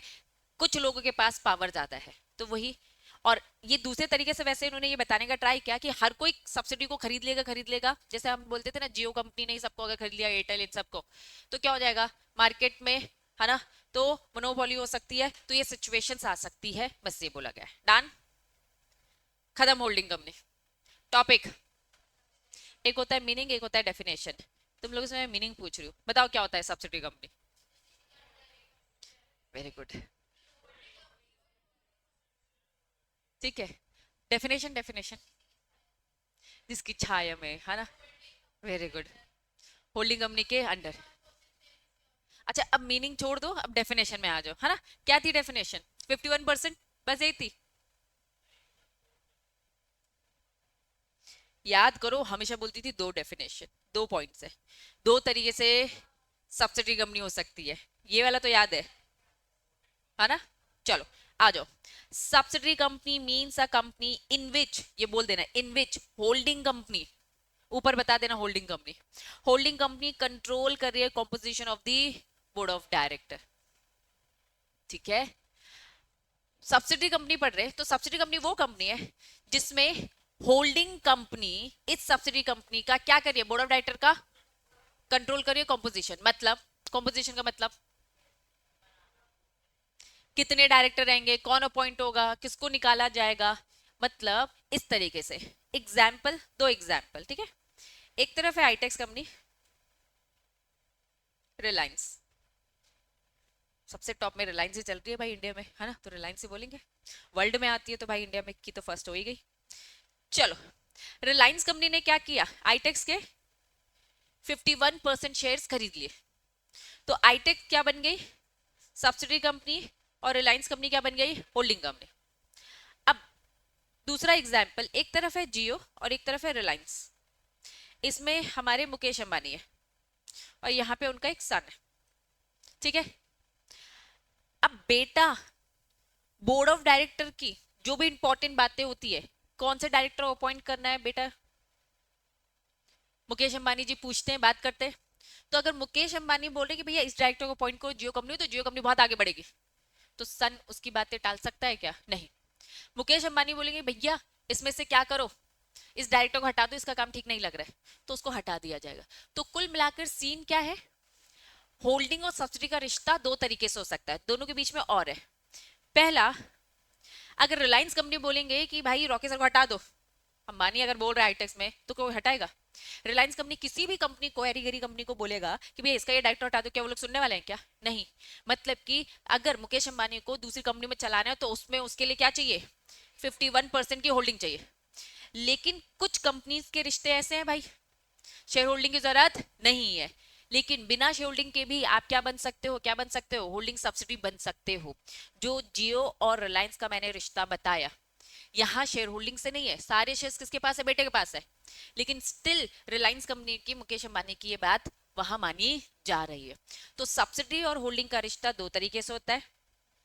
पहला, अगर कोई भी होल्डिंग कंपनी कंट्रोल कर रही है किसी भी कंपनी के बोर्ड ऑफ डायरेक्टर को, तो वो कंपनी सब्सिडी बन जाएगी, पहला पॉइंट।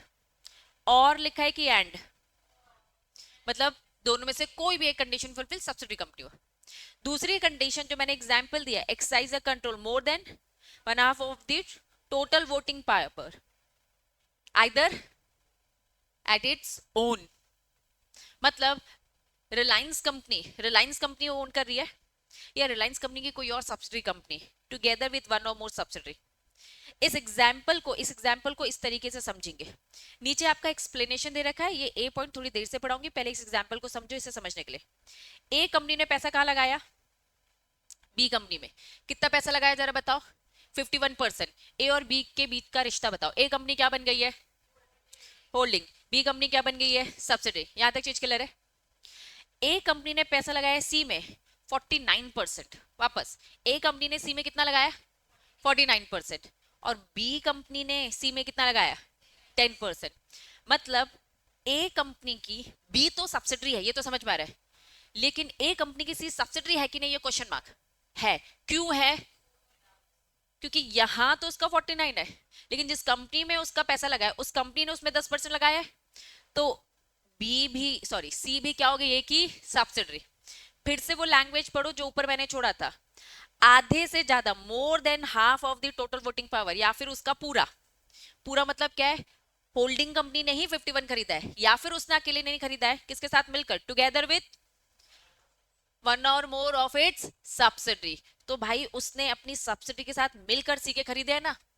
सिंगल उसका देखा जाए तो नहीं है, लेकिन डायरेक्टली नहीं है, लेकिन इनडायरेक्टली तो है, तो सी भी इस रिश्ते से सब्सिडी बनती है। क्या बात समझ में आ रही है?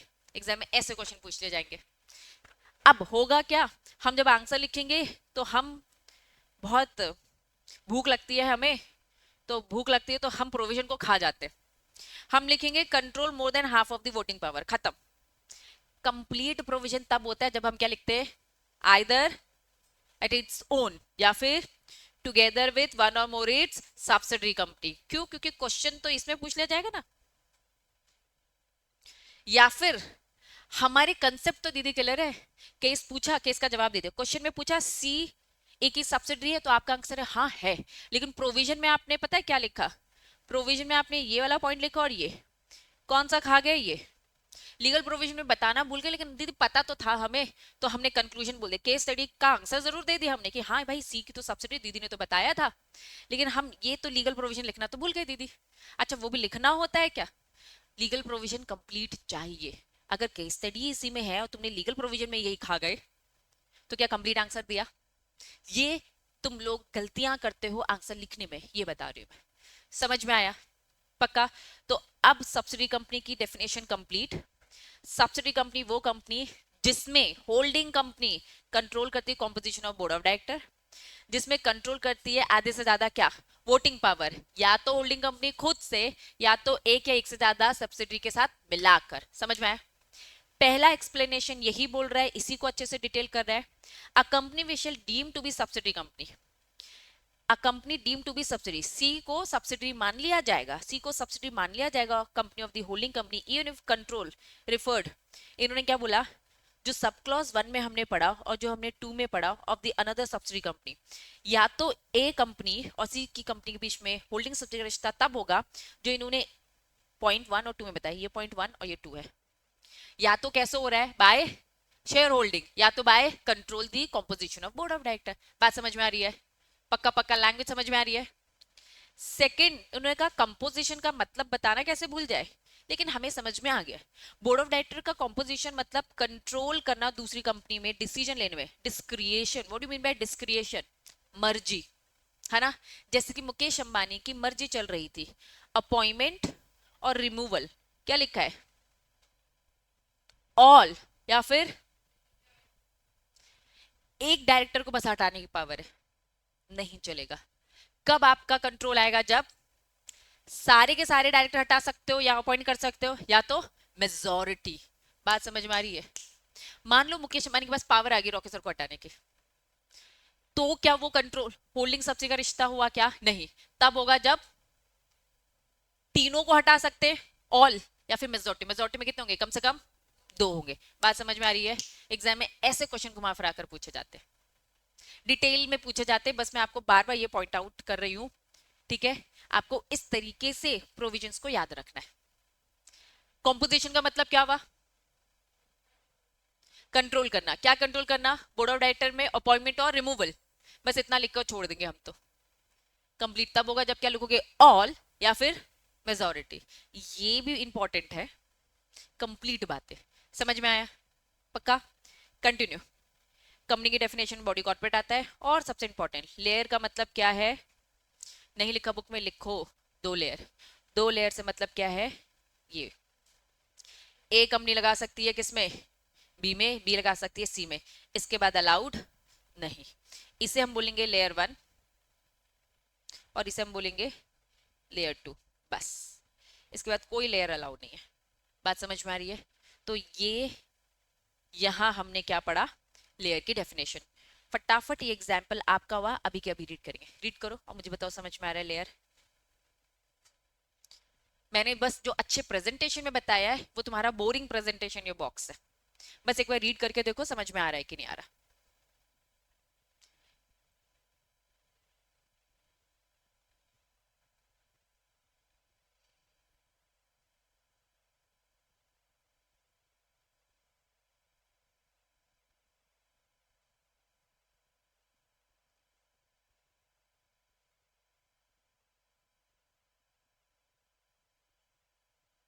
आ रहा है?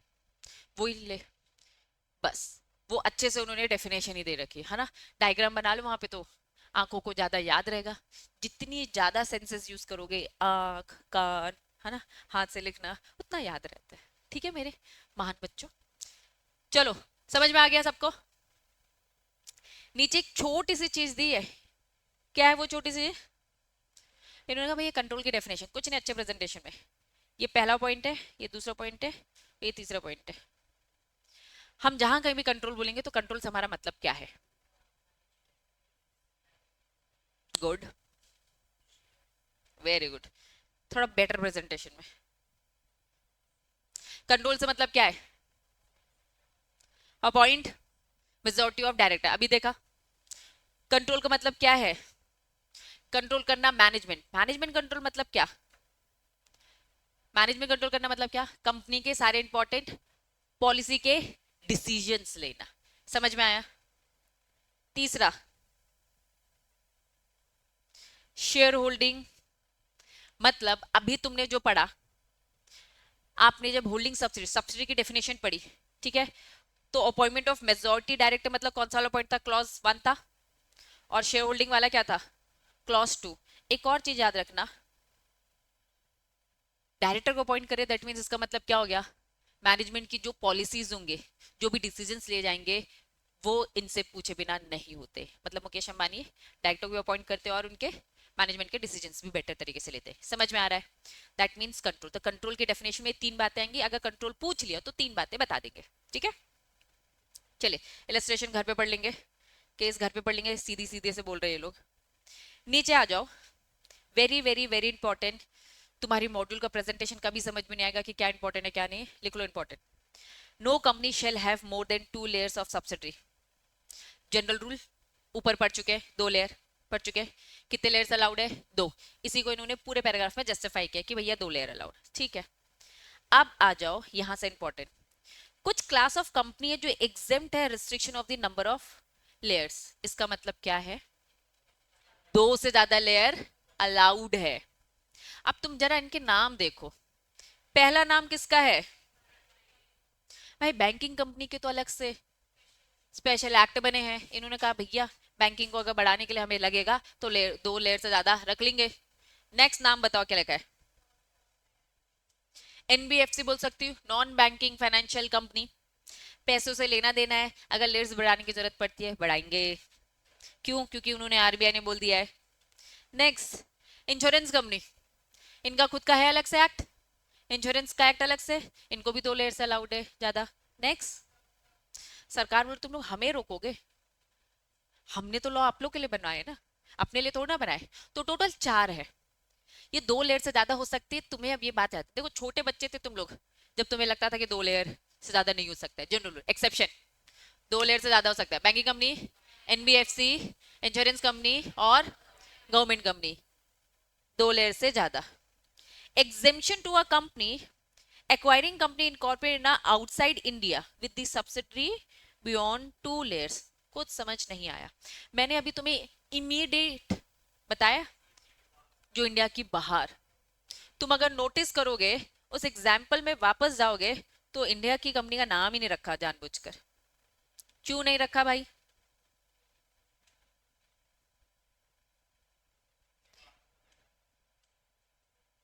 इसका मतलब, हाँ बता रहे, हाँ इंडिया में अलाउ नहीं, आप समझो इंडियन लिस्टेड एंटिटी, बाकी सब में इंडियन इंडियन बोला ही नहीं। हमने कहा इमीडिएट तो बाहर होता है। अगर कोई अल्टीमेट होल्डिंग बाहर की है, इंटरमीडिएट बाहर की है, तो ये दोनों कंपनी, मतलब इसके बाद ये तीन कंपनी तो यहाँ की हो सकती है ना। मतलब ये तीनों कंपनी मैंने कहा इंडियन कंपनी है, इंडियन इंडियन इंडियन।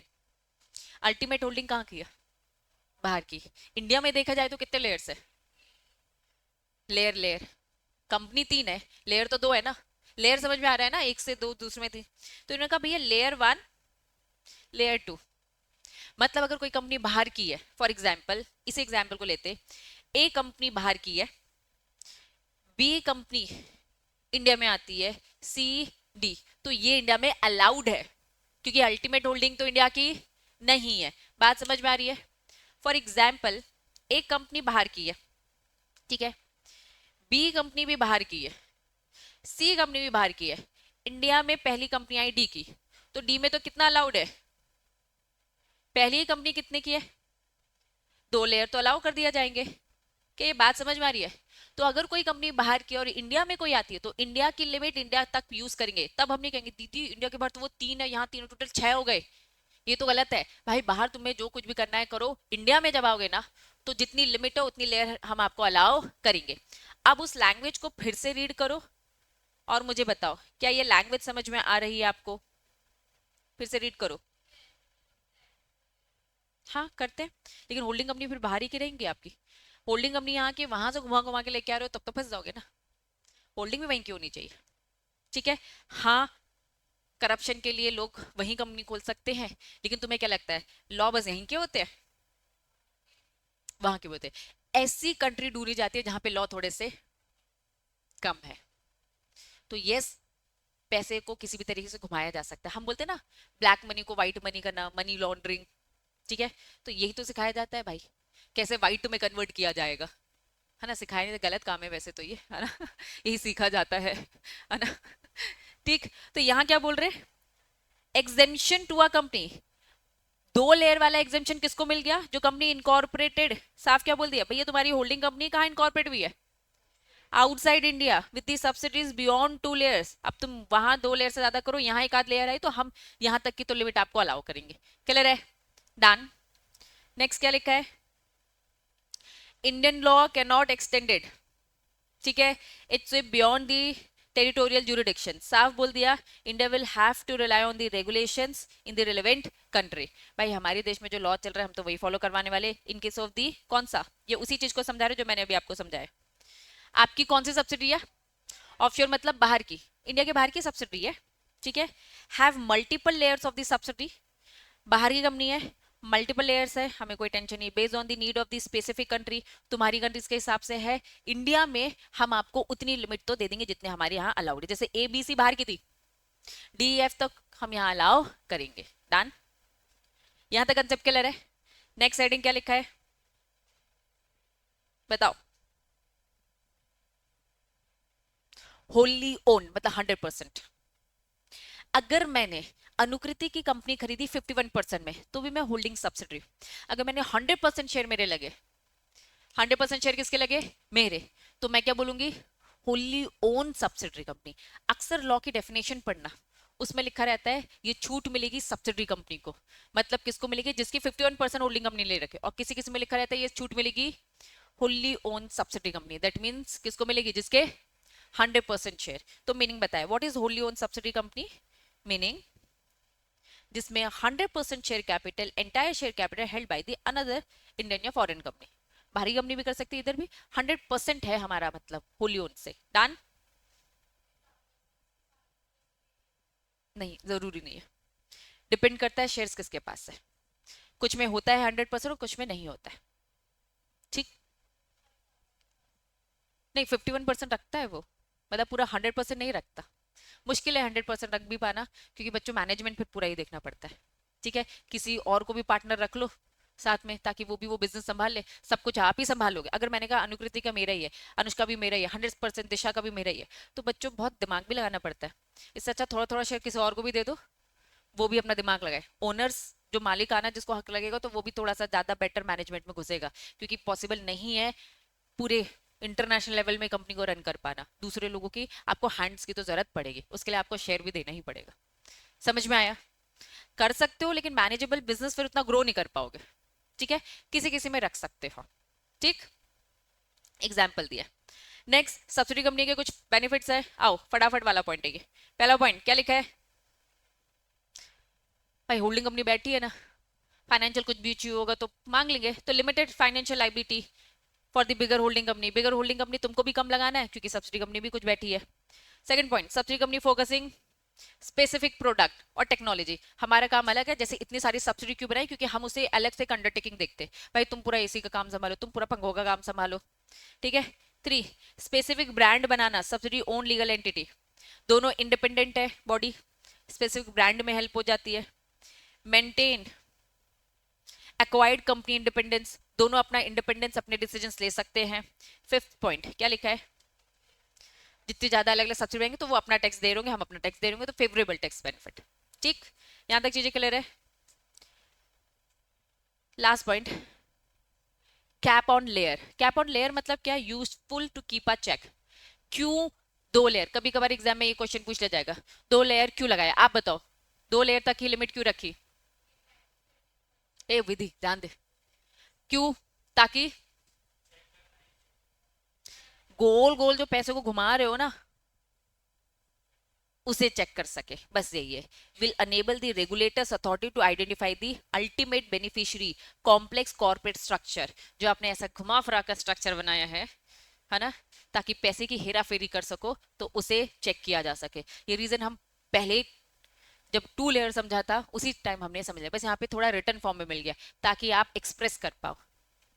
अब बताओ क्या टॉपिक है, खत्म, सब्सिडी कंपनी तो पढ़ा भी।